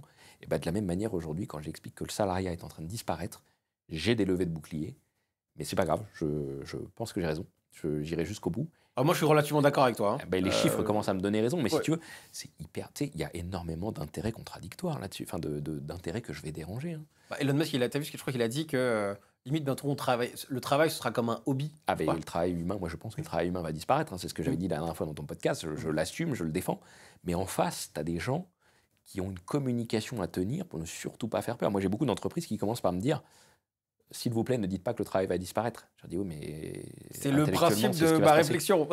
Je leur dis, Ok. moi, ma conviction, c'est que ça va disparaître, mais que c'est une bonne nouvelle, et je vais vous le démontrer. Ça ne va pas faire peur, je vous rassure.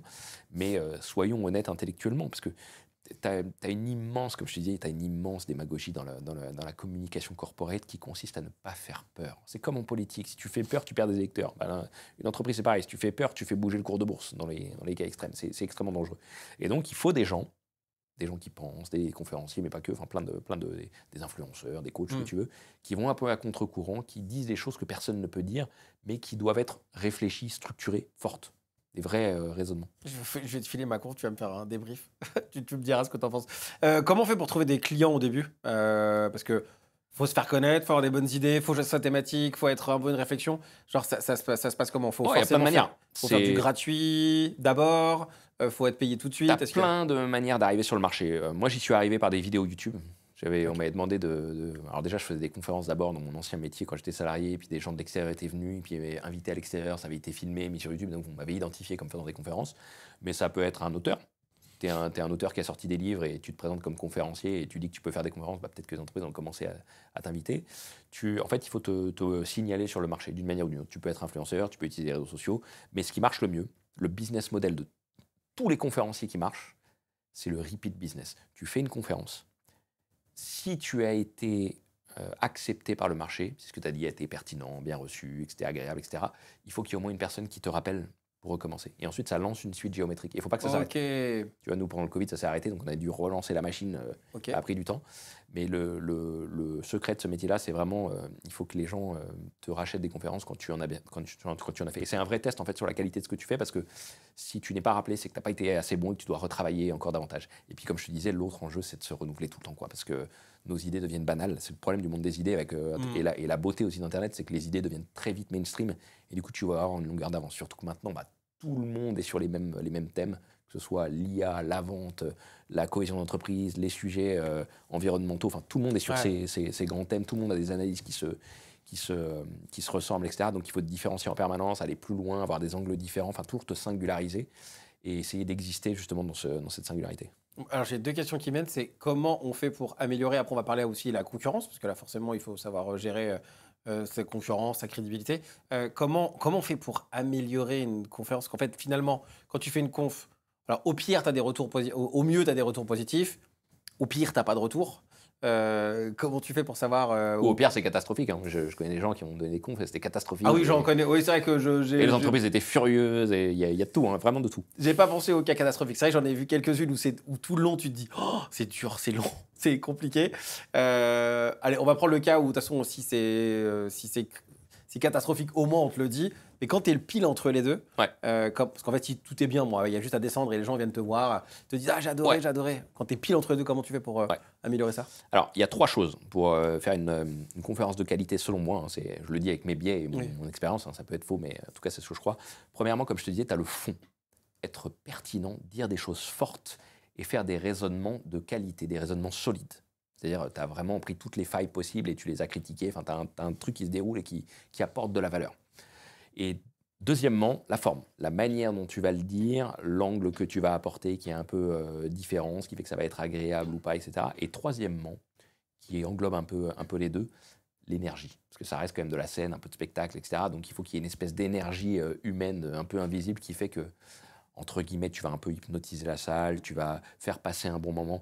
Moi, je dis souvent qu'une conférence réussie, c'est comme si tu faisais à la fois lire plusieurs dizaines de livres en 1 heure à des gens, tu leur transmets de la valeur que tu compresses de la valeur et de la connaissance pour qu'ils leur transmettent des idées, et tu leur fais passer un bon moment comme un spectacle où tu vois pas le temps passer et tu es content d'être là. C'est vraiment ce mix des deux. Et donc je dirais fond, forme et de l'énergie. Ça paraît simple comme ça. Mais après, paraît hyper simple. Tu sais, c'est comme tous les métiers, quand ça a l'air simple, c'est ce qu'on m'avait dit sur les acteurs, c'est qu'il y a un travail de dingue, de malade mental derrière. Quand tu vois des acteurs pour qui c'est simple, naturel, tu vois mes confrères par exemple qui font des conférences écrites, scriptées à la virgule près et qui sont des bêtes de scène. J'ai quelques confrères comme ça, moi je les admire parce que moi je sais pas faire ça, mais c'est un travail monstrueux, c'est des années et des années pour maîtriser à ce point-là des textes, c'est un vrai travail à la fois de fond sur ce qu'ils disent mais aussi d'acteurs. Moi je suis pas à ce niveau-là, moi je développe un système de pensée. Mes conférences vont pas être les mêmes, je vais avoir des angles différents, des réactions différentes, etc. Mais c'est comme si je racontais ça à des amis avec passion, si tu veux. C'est très différent. Mais le point commun, c'est vraiment l'énergie et la passion que tu mets, en fait. Alors, tu me disais tout à l'heure, là, avant qu'on commence, qu'il y avait une sorte de. Une fois qu'on arrive à ce niveau-là, ça y est, on a mis tous les ingrédients. On est conférencier. Ça y est, on a passé tous ces steps.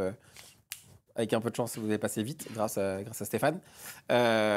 Bon, là, finalement, on est en concurrence avec d'autres conférenciers qui ont les mêmes codes, les mêmes thématiques, qui maîtrisent les mêmes sujets. Comment ça se passe pour exister? Tu me parlais qu'il y avait aussi vous êtes classé, je crois ça. Il y a une sorte de classement où. Ah, il y a des cotes. Il y a des cotes, voilà. Il y a une cote. Tu peux nous en parler de ces cotes? Alors, et comment ça se passe? En fait, c'est comme tous les marchés. Si tu veux, t'es un produit avec ta singularité, ton positionnement, ton âge, ta nationalité. Est-ce que tu es un homme? Est-ce que tu es une femme? Est-ce que tu es plutôt libéral? Est-ce que tu es plutôt de gauche? Enfin, tu vois, tu as plein de critères qui vont faire ton positionnement. Tu dois te définir, en fait, ça. Tu dois te définir. C'est un positionnement comme sur tous les marchés. Est-ce que tu es un conférencier formel qui parle comme un professeur? Ou est-ce que tu es un petit con qui essaie de tenir et de secouer une salle en étant pertinent? Enfin, tu vois, tu as plein de positionnements différents, comme sur tous les marchés. Après, tu as ce que tu racontes. Alors là, on est en vraie concurrence, à la fois entre nous, pour avoir des idées les plus avancées sur ces sujets et les dire avant tout le monde. Ça, c'est un vrai sujet, parce qu'on est aussi en concurrence avec YouTube, les réseaux sociaux. les formateurs qui font des formations bien sûr. surtout maintenant, les auteurs. Enfin, tu vois, le monde des idées, c'est un monde de la concurrence. Les journalistes aussi beaucoup, les analystes, les intellectuels. Enfin, tout ce monde-là, c'est des marchés un peu pertinents qui se recoupent. Et avec tous les problèmes, tous les problèmes que ces marchés connaissent, hein, à la fois le vol d'idées, le plagiat, la reformulation, l'inspiration, enfin, tous ces problèmes-là à gérer. Et en fait, si tu veux, un conférencier, c'est un positionnement unique avec tous ces critères, plus des idées. Et puis, je dirais une touche créative qui fait que c'est lui et uniquement lui. Et le but, c'est de se maintenir dans cette espèce de flow en continuant à être relevant, pertinent, comme disent les Américains, et que le marché continue à te sélectionner. Et tes cotes, elles montent, elles descendent, ça se passe comment Alors, ce que j'appelle la cote, si tu veux, c'est en fait ton niveau de demande, ton prix de conférence, toutes ces choses-là qui fluctuent énormément. Si tu sors un bouquin, généralement, sur un sujet que tu vas être identifié, que tu vas faire des médias, tu vas avoir ton niveau de demande qui va exploser, donc ton prix qui va monter. Tu vas être beaucoup plus sollicité par des agences de conférenciers. Généralement, elles arrivent quand tu es déjà très demandé, très identifié, puis on va essayer de te pousser pour... J'allais te poser la question parce qu'en fait, c'est pas, il y a pas un, alors il y a pas, mais est-ce qu'il y a un endroit où il y a tous ces conférenciers et on voit votre cote monter et descendre? C'est pas une bourse, hein, c'est pas officiel, voilà, mais y a généralement on sait quel conférencier est très demandé. Alors je te dis, tu as une classe de conférenciers qui tournent depuis 20 ans, 10 ans et qui sont toujours les mêmes, qui sont toujours très demandés, qui sont les meilleurs sur leur sujet. T'as des copains que tu peux citer là, ou des gens que t'aimes bien Si tu veux, le problème, je pourrais en citer plein, mais le problème, c'est que si j'en oublie un ou deux, je vais me faire tuer. Alors que je les adore tous, mais tu vois, en gros, c'est simple. C'est les économistes que vous voyez partout en entreprise, c'est toujours les mêmes. Les philosophes, c'est toujours les mêmes. Les professionnels de la vente, c'est toujours les mêmes. Les conférenciers sur l'IA et la tech, c'est à peu près toujours les mêmes. Et ensuite, tu as des niveaux selon le prix. Tu vois, tu as des conférenciers pros qui tournent beaucoup, tu as ceux qui tournent un petit peu moins. Tu as les backups, c'est-à-dire ceux qui vont être moins visibles que les conférenciers pros, mais qui vont être poussés à des tarifs plus bas par des gens qui travaillent dans cet écosystème. Et puis, tu as les outsiders, les débutants, ceux qui commencent à monter très très vite. Alors, généralement, ils montent très très vite. Les sujets RH, des choses comme ça. Mais quand je parle de cote, c'est toute cette fluctuation de la demande. Alors évidemment, si tu as un bad buzz ou si tu dis des conneries comme moi de temps en temps, un peu sur des trucs politiquement incorrects, tu peux avoir une baisse de demande. Tu peux avoir une remontée spectaculaire parce que tu dis un truc très puissant à la télévision et le lendemain, tu vas avoir 15 demandes de conférences. Tu vois, ça fluctue. C'est comme les artistes, c'est comme les... Ouais, en fait, vous êtes des artistes, en fait. Mais il y a une partie art dans le métier. Je te dis, chacun avec son approche. Hein. Tu as des conférenciers qui sont des professeurs d'université qui sont très formels. Il y a zéro art dans leur truc. Hein. Ils déroulent leur conférence comme un cours. Et il y a un marché pour ça. Mais oui, ils ont des cotes. Hein. Tu vois, tu peux avoir un conférencier qui a son monopole sur son sujet pendant 10 ans. Puis tout à coup, tu as un petit jeune qui arrive, qui monte très très vite et qui prend tout le marché. Et puis après, tu as des rivalités comme partout. Tu as des gens qui volent le travail des autres. Hein. Moi, je t'ai dit, je me suis retrouvé... j'ai reçu plein de messages dernièrement avec des gens qui m'ont dit, tiens, il y a un type qui est dans un podcast qui fait des centaines de milliers d'écoutes, il a repris toutes tes idées, il les a reformulées un peu pour pas que ça se voit trop. Tu vois, il faut gérer ces trucs comme ça, il faut... Comment tu réagis à ça? Vos idées, elles sont protégées, elles sont... non, si tu veux, une idée, ça appartient à personne, donc tu peux pas la protéger. Par contre, question, comme je te disais, nous, on a des singularités. Ça veut dire qu'on a un système, un ensemble de convictions sur des sujets qui font qu'on va être unique. Je pense tout ça sur tel sujet. En fait, si tu vois un conférencier, un youtubeur, je sais pas quoi, qui dans un podcast, une interview, je sais pas quoi, sort toutes tes idées, la probabilité que ce soit son système de pensée, elle est extrêmement faible. S'il va dire une idée sur un sujet, ça peut être commun à plein de gens, mais si c'est tout ton système de pensée reformulé, là c'est bizarre. Et donc là, évidemment, généralement, on a des communautés qui nous préviennent, qui nous disent, tiens, lui, il a repris tous tes trucs, tes machins. Puis après, c'est de la concurrence de marché classique, hein, avec ses rivalités, ses affrontements. Donc on peut potentiellement pas déposer... Alors si, tu peux déposer des textes. Okay. J'ai des confrères qui font ça, ils déposent des textes. C'est un peu comme la SACEM où tu dis... Ouais, je sais pas trop comment ça marche. Moi, je le fais pas. Je me demande si je vais pas commencer à le faire parce que je commence à avoir des problèmes, On commence à m'écrire et à me dire, tiens, on a vu tel conférencier qui est sous les radars, il nous a fait ta conférence de 2016. Ou de 2017 ou de 2018. Wow. Alors bon, moi pour l'instant ça me dérange pas trop parce que je te dis, moi j'essaie d'avoir des analyses en avance et ce que je fais c'est que je garde une partie de mes analyses J'allais te poser la question les plus puissantes privées pour l'entreprise et puis ensuite j'en diffuse publiquement pour continuer à être identifié sur mes sujets. Non, le problème c'est que surtout maintenant il y a beaucoup de tu sais, vu qu'on est sur le monde de la connaissance et des idées, maintenant tu as tout le monde qui va reprendre les idées. Enfin, moi j'allume Instagram, je vois les petites vidéos des gens qui se filment, putain, mais je me dis, mais alors ça a été volé à tel auteur américain, tel podcasteur, tel auteur machin, et ils les citent pas. Et moi j'ai même des formateurs maintenant sur l'intelligence artificielle qui reprennent toutes mes anciennes conférences de 2015, 2016 qui sont sur YouTube, et ils vendent ça aux entreprises en formation IA, tu vois. Tu peux rien faire contre ça. À part dire à ouais. l'entreprise, vous avez acheté un type qui reformule ce que je raconte. Tu vois. Donc, Moi, il n'y a j'essaie de. pas possibilité, en fait, il y a pas de possibilité réelle. En tout cas, jusqu'à présent, toi, tu l'avais pas fait. Moi, non, mais après, j'ai des confrères qui apparemment commencent à attaquer certains qui plagient. Moi, je sais pas si je vais aller jusque-là, parce que pour l'instant, je te dis, ça me dérange pas trop. Mais si je vois que j'en ai qui prennent beaucoup, beaucoup de visibilité, je pense que je dirais à leur communauté, regardez, ça, c'est mon analyse d'il y a 10 ans, ça, c'est ce que j'ai dit il y a 5 ans. Et puis, tu sais, les communautés, après, elles jouent le jeu. Hein. Quand tu es moins visible, mais que tu as travaillé plus que celui qui est plus visible, à un moment, je pense que ça se rééquilibre. Moi, j'essaie de citer, hein, vraiment, quand je reprends ce que je te dis, on construit toujours à partir des idées des autres. Bien sûr. C'est quand même vachement plus élégant de citer. Moi, dans mon livre, j'ai cité mais tout le temps, enfin, les grands auteurs, les études, les papiers, enfin, tu vois, quand tu confrontes, enfin, quand tu travailles des idées, c'est quand même le minimum de citer qui a dit ça pour le critiquer, pour bâtir par-dessus, pour ajouter quelque chose. Enfin, il faut apporter de la valeur, en fait. Parce que c'est un manque, c'est de la peur que les gens soient pas, soient Ouais, pas c'est de la paresse. crédibles. C'est pas de la peur, moi je pense que c'est de la paresse. Hein. Quand j'entends des youtubeurs qui reprennent toutes mes idées de 2015, 2016, mais vraiment mot pour mot, parfois sans à peine reformuler, je me dis juste que c'est de la paresse. Hein. Ils ont vu qu'ils gagnaient du temps en reprenant ça et en allant le vendre. Mais je te dis, moi mon pari c'est de ressortir ce que j'ai dit ces dernières années pour le rendre visible et que leur public se dise mais tiens c'est bizarre, c'est ce qu'avait dit Stéphane. Ah, ok, d'accord. Etc. Ah, en fait, de T'as d'autres refaire manières de vivre. te Ok. défendre. Tu peux faire appel au public, au marché, ou alors directement aux communautés maintenant. Bah, surtout que maintenant, une idée, alors ton idée de l'IA, il y a quelques années où personne n'avait potentiellement d'avis, ou en tout cas un avis complètement étriqué, Ouais. aujourd'hui, genre tout le monde on a l'impression que tout le monde savait qu'il allait se passer ça aujourd'hui. Ah, donc, mais c'était pas du tout évident à l'époque. Hein. Pas du tout. Ce qui serait intéressant, c'est de ressortir les analyses des gens pour qui c'est évident aujourd'hui de ce qu'ils disaient il y a 10 ans. Tu verrais qu'ils sont tous complètement trompés hein, là-dessus. Hein. Ah, ce serait drôle. Bon, je sais pas si on peut je sais pas si. Je t'assure. Hein, Il y a un petit travail à faire, mais il faudrait ressortir. Ouais, Hein. T'as des gens qui écrivaient dans la presse des papiers sur la tech, sur l'IA, et qui disaient des trucs qui sont tous avérés complètement faux. Hein. Je me souviens de gens qui disaient en 2016, 2017, la compétence de demain, c'est le code, il va falloir apprendre à coder. Bah non, les IA codent mieux que les humains. Tout le monde a dit, enfin tous les grands patrons de la tech ont dit, ça sert plus à rien d'apprendre à coder, ça devient une commodité, ça gagne plus d'argent, les machines vont se coder toutes seules, ça sera peut-être du code tellement complexe que même les humains pourraient plus les comprendre. Bah non. Ouais. Oui, ça c'est un exemple très concret de gens qui se sont exprimés dans des grands médias, ils ont eu tort sur tout. Mais personne ne leur redit, bah tiens, vous êtes trompé là-dessus. T'as déjà les thématiques en tête, toi, alors tu sais que tu vas pas me répondre, tu vas pas me les donner, mais Si, j'en ai. tu sais déjà quelles sont les thématiques qui vont cartonner prochainement Ouais, ou... je pense. Tu peux les dire ou pas encore? Alors, je veux pas les dire publiquement parce que je te dis, j'ai Je plusieurs serai en plagiaires, off. conférenciers, formateurs et même réseaux sociaux Ouais. je te dis, qui me suivent pas, qui me retweetent pas, qui me diffusent pas, mais qui suivent tout ce que je dis. J'ai même des gens qui m'ont invité en conférence pour noter ce que je disais en privé pour ensuite aller vendre des conférences. Donc, je fais très attention. C'est un truc de fou, genre. Ah ben, c'est les bases du métier, hein, tu sais. Quand j'ai commencé à faire des conférences, je vais te raconter l'anecdote. Quand je sortais du monde de la finance, j'avais un consultant qui avait une cinquantaine d'années, qui m'avait connu quand j'étais dans la finance, qui venait assister à toutes mes conférences. Il venait tout noter sur un calepin, il mettait tout sur des slides et il allait vendre ça en tant que consultant à des entreprises. C'est ça le monde des idées. Et en fait, les gens ne se doutent pas que derrière une idée qui a l'air simple, qui est puissante mais qui a l'air simple, en fait, c'est des milliers d'heures de travail pour arriver à faire cette connexion-là.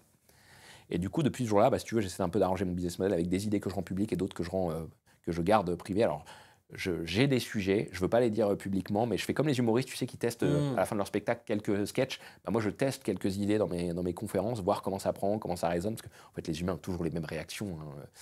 Dans des publics, c'est fascinant, et je vois ce qui intéresse, ce qui intéresse pas, comment les gens la comprennent, et ensuite comment je peux les travailler. Il n'y a pas une sorte de lassitude à un moment à toujours devoir défendre? Parce que là, c'est vouloir déjà qu'une idée existe, mais en la protégeant de tout. Genre, il n'y a pas un moment où on se dit putain, je fais chier, quoi. Genre, ça me saoule. Non. Je te dis, c'est le monde des idées, et c'est comme ça. Hein. Je veux dire, moi, j'ai ma singularité avec des idées que j'ai prises à d'autres, mais je te dis, j'essaie de citer les gens qui ont créé ces idées, ce que je rajoute, ma manière de les assembler qui font ma singularité. Et je me dis que si ça a de la valeur, bah, le marché le reconnaîtra et je pourrai travailler. Si le marché ne m'appelle pas, c'est que j'ai pas de valeur. Si je me fais voler trop mes idées par mes plagiaires qui vendent des conférences et que moi j'en vends plus, à un moment je vais arrêter de diffuser des idées, mais s'ils savent pas faire sans moi, ils vont aussi s'arrêter de travailler, donc je refinirai par retourner sur le marché, si tu veux. Moi je suis libéral, je considère que le marché a toujours raison à long terme. Il surréagit à court terme à la hausse ou à la baisse, mais il a toujours raison à long terme.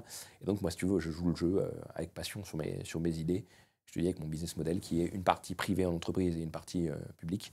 Et souvent, je développe moins mes idées en public. Tu vois, je fais beaucoup de teasers. En ce moment, je développe l'idée, je développe l'idée que les humains sont des algorithmes, mais je ne fais pas la démonstration en public sur Internet. Par contre, je la fais en entreprise.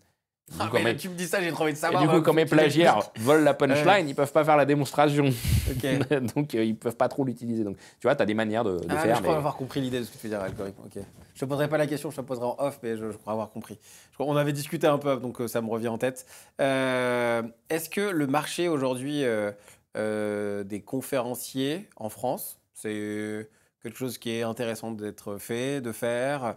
Est-ce que c'est complètement bouché? Est-ce que tu t'encourages les gens à y aller pour qu'il y ait plus de concurrence et que ce soit, Alors, ça deux choses. devienne, tu vois, intéressant? J'encourage tous ceux qui ont des choses à dire, qui n'ont pas été dites publiquement, qui ont une histoire à raconter, une singularité, un savoir-faire particulier à le faire, parce qu'on sous-estime à quel point on manque de certaines idées, à quel point certaines idées méritent d'être diffusées, connues, écoutées.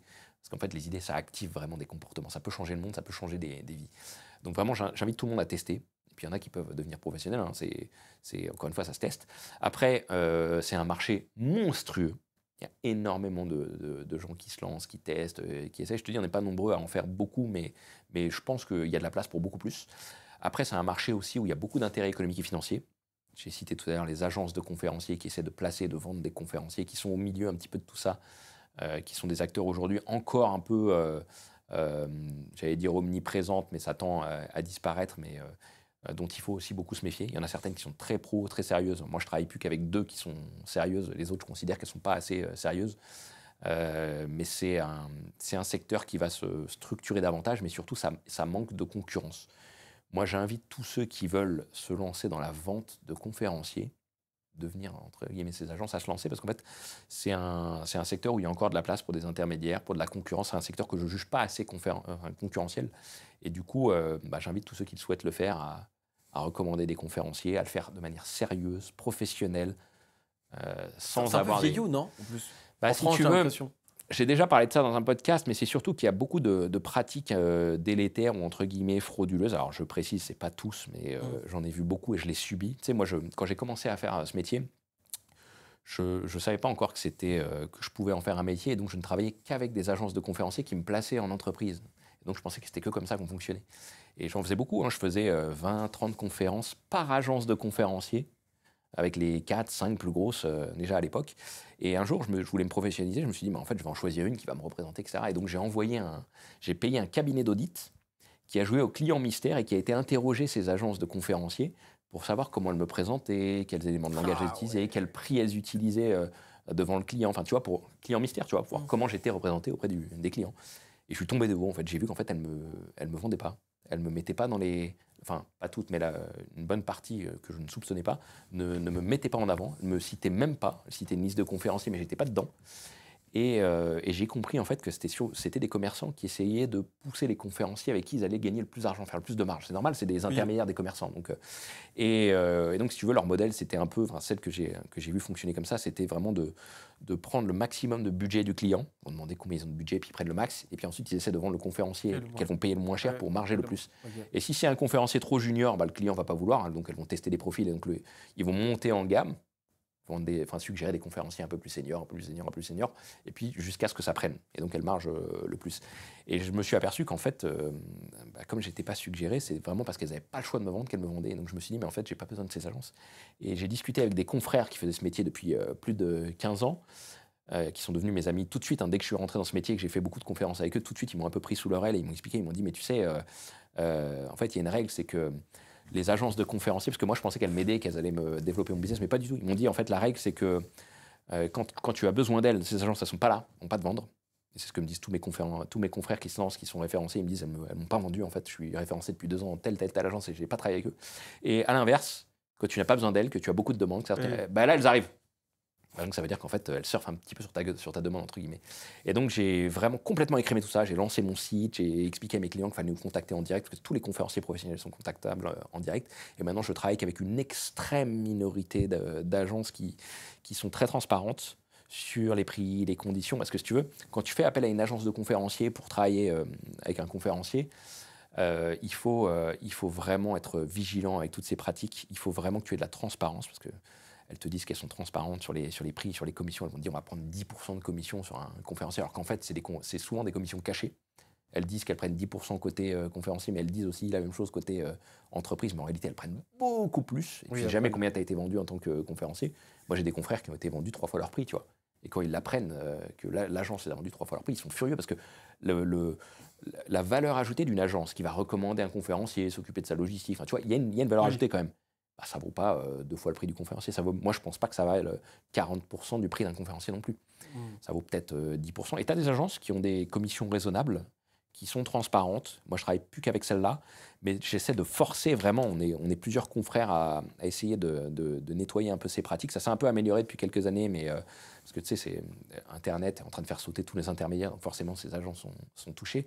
Mais si tu veux, moi, j'ai eu pas mal de difficultés avec elles parce que j'ai eu beaucoup de clients qui voulaient me faire intervenir via ces agences, mais comme j'étais pas les plus rentables, elles suggéraient des conférenciers qui leur coûtaient moins cher pour essayer de les placer à ma place. Et donc, je sais que j'ai perdu des clients comme ça.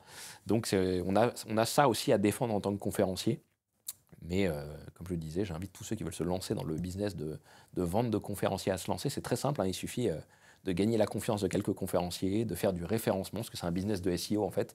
Et plus tu as de demandes, ensuite, plus tu peux aller pousser des conférenciers. Est-ce que toi, tu as des petits tips de conférencier si quelqu'un voudrait se mettre en application sur comment captiver un public? Est-ce qu'il y a des choses pour les faire? Est-ce qu'il y a des techniques? Est-ce qu'il y a des petites choses comme ça?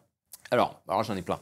Trop bien. La première que je recommande à tout le monde et qui marche à tous les coups, c'est... Alors j'hésite entre laquelle je vais dire en premier, mais soyez honnête. Quand vous êtes honnête sur ce que vous dites sur scène, vous ne pouvez pas vous planter. Parce que quand vous n'êtes pas honnête, vous devez inventer des trucs et en situation de stress, quand c'est extrêmement difficile. Donc quand vous êtes honnête, c'est comme si vous racontez vos vacances. Il y a déjà les idées dans votre cerveau et vous les racontez, donc il n'y a pas de difficulté. Et la deuxième que je mettrais à peu près au même niveau, c'est n'écrivez surtout pas, enfin sauf mes confrères artistes qui savent faire et qui savent travailler leur texte, mais n'écrivez surtout pas à l'avance le texte que vous allez dire sur scène, ce que vous allez dire. Vous pouvez le faire pour savoir, encore une fois, ce que vous voulez dire, au tout début, ouais. mais ne l'apprenez pas par cœur. C'est impossible, à moins d'être un professionnel. Comme je disais, moi j'ai des confrères qui savent faire, moi je ne sais pas faire. C'est très difficile.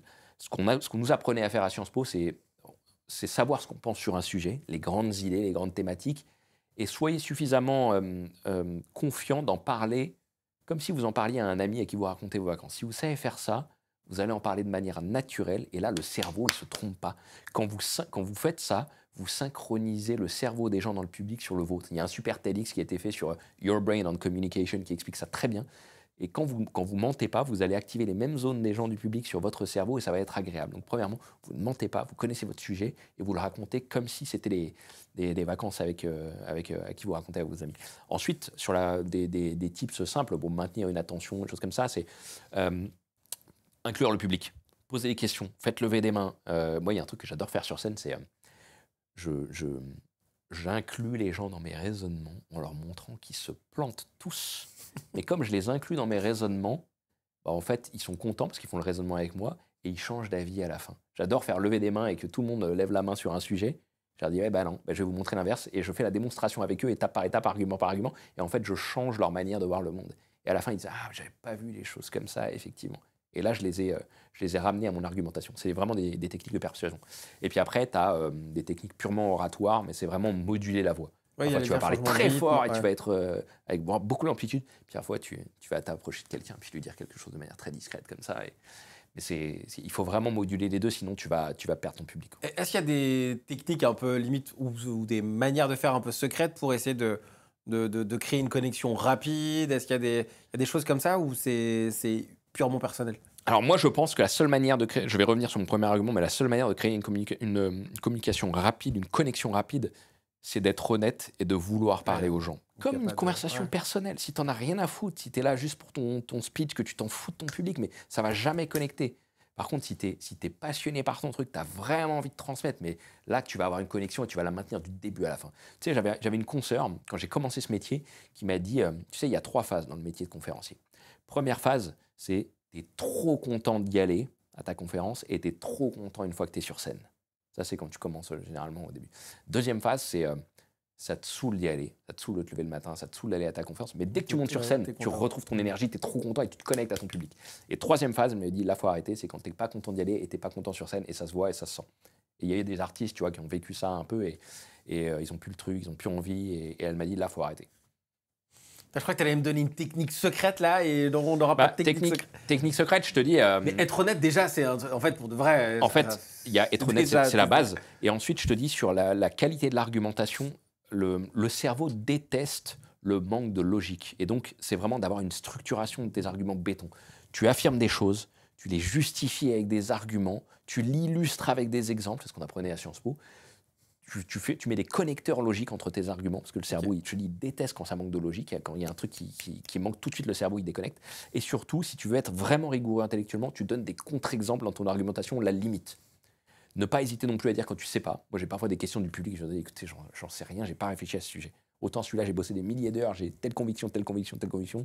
Mais alors là-dessus, Est-ce que tu les fais interagir avec toi sur la réflexion pendant ta conf? ah oui, ça m'arrive. Ouais. Ah ouais. Tu as des conférenciers qui font que de la conf descendante et puis d'autres qui les incluent. Moi, j'aime bien inclure le public. J'aime bien leur poser des questions. J'aime bien leur montrer qu'ils se trompent, mais je fais le raisonnement avec eux. C'est une technique un peu d'illusionniste, très courante.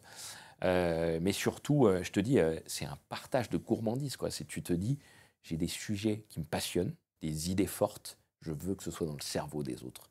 Et moi, je le faisais. C'est un truc que je faisais dans ma vie personnelle. Tu vois, je transmettais mes passions à mes amis dans des dîners. En fait, ça mérite d'être transmis de toute manière sur scène, quoi. En fait, on revient à un truc basique de l'humain, c'est de parler de sujets qu'il maîtrise, qui ont de la valeur pour lui. Et en fait, quand tu maîtrises et que ça a de la valeur pour toi, tu trouves toujours une réponse. En fait, tu arrives toujours à défendre ton idée. Parce que si tu défends quelque chose auquel tu ne crois pas, ça marche pas. Ça marche jamais. Pas. Les vendeurs savent très bien, c'est le meilleur moyen d'être convaincant, c'est d'être convaincu. Et on dit souvent, les passionnés sont passionnants. Et donc, s'il y a un truc qui te passionne, la probabilité que tu sois passionnant lorsque tu en parles en public, elle est extrêmement forte. Mais là, je te dis, la première règle, c'est ne pas tricher. Ne dis pas ce que tu crois pas. C'est pour ça que je te disais que je pense que les conférenciers qui font de la démagogie, qui restent superficiels dans leur thème, qui font pas de vagues, je pense que c'est une vague qui est en train de s'effriter, de disparaître, parce que les gens commencent à sentir que c'est pas respectueux intellectuellement d'entendre des banalités. C'est aussi pour ça que la communication corporate des grands groupes commence à être secouée en ce moment, parce que ça ne sert à rien d'écouter des banalités, ça ne sert à rien d'écouter des platitudes. On arrive à la fin du podcast. Qu'est-ce que tu aimerais que les gens retiennent de notre échange? C'est la dernière question du podcast. J'aimerais déjà inviter ceux qui ont envie de découvrir le métier de conférencier à pratiquer par eux-mêmes, parce que c'est vraiment un beau métier. Moi, c'est vraiment un métier passion. On peut venir te voir ou pas? Genre, si on veut faire ça. Alors, quand c'est des conférences privées d'entreprise, non, parce que c'est évidemment les entreprises qui organisent et moi je travaille pour elles et je fais des réflexions pour elles, donc c'est vraiment privé. Parfois j'interviens dans des événements publics, mais c'est de plus en plus difficile parce que les événements publics, tu as énormément d'enjeux financiers et souvent c'est des gens qui vont sponsoriser l'événement, qui vont être speakers. C'est pour ça que dans des grands événements tech publics, souvent tu as des conférences chiantes parce que c'est le cabinet de conseil qui sponsorise, où il y a le logo partout, qui a mis son partenaire là, qui fait une conférence banale, mais c'est comme c'est lui qui a payé, c'est lui qui est là. Donc c'est très très très difficile de voir des conférenciers professionnels à des entreprises publiques, dans des événements publics. Il y en a, hein, mais c'est difficile. Donc quelquefois sur des événements publics, mais sinon privés.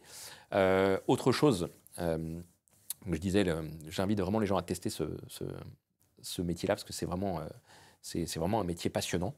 Et puis surtout, j'invite vraiment les gens, parce on est tous aussi publics de conférenciers, à monter leur niveau d'exigence des conférenciers qui voient, parce qu'on voit tous des conférenciers en entreprise.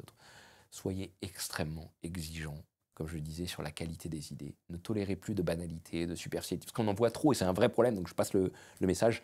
Soyez exigeants sur la qualité de l'argumentation, la structure des idées, les connecteurs logiques, le raisonnement, et surtout l'originalité de tout ça. Et comme je le disais, essayer de pousser en permanence cette manière de voir le monde au-delà de ce qui existe déjà et de ce qui est banal. Refuser les banalités, refuser les platitudes, parce que c'est vraiment le problème de notre secteur. Eh bien, écoute, on terminera là-dessus. Merci infiniment d'être venu dans le podcast. Franchement, Stéphane, tu viendras forcément une troisième fois. Les prochains sujets que tu ne veux pas dire publiquement, peut-être que ce sera notre prochaine thématique. Je te remercie infiniment. Et voilà, on arrive à la fin de cet épisode de High Value Entrepreneur. Et j'espère que tu as kiffé ce moment autant que moi et que tu en ressors avec des idées concrètes, de l'inspiration pour faire avancer ton projet. Avant de se quitter, souviens-toi que le chemin de l'entrepreneuriat, c'est un marathon, pas un sprint. Alors, si ce podcast t'apporte des solutions, des déclics ou simplement l'envie d'aller plus loin, n'hésite pas à t'abonner et à partager autour de toi. Ça nous aide énormément et ça permet de faire grandir cette belle communauté d'entrepreneurs. Laisse-nous aussi un avis en commentaire.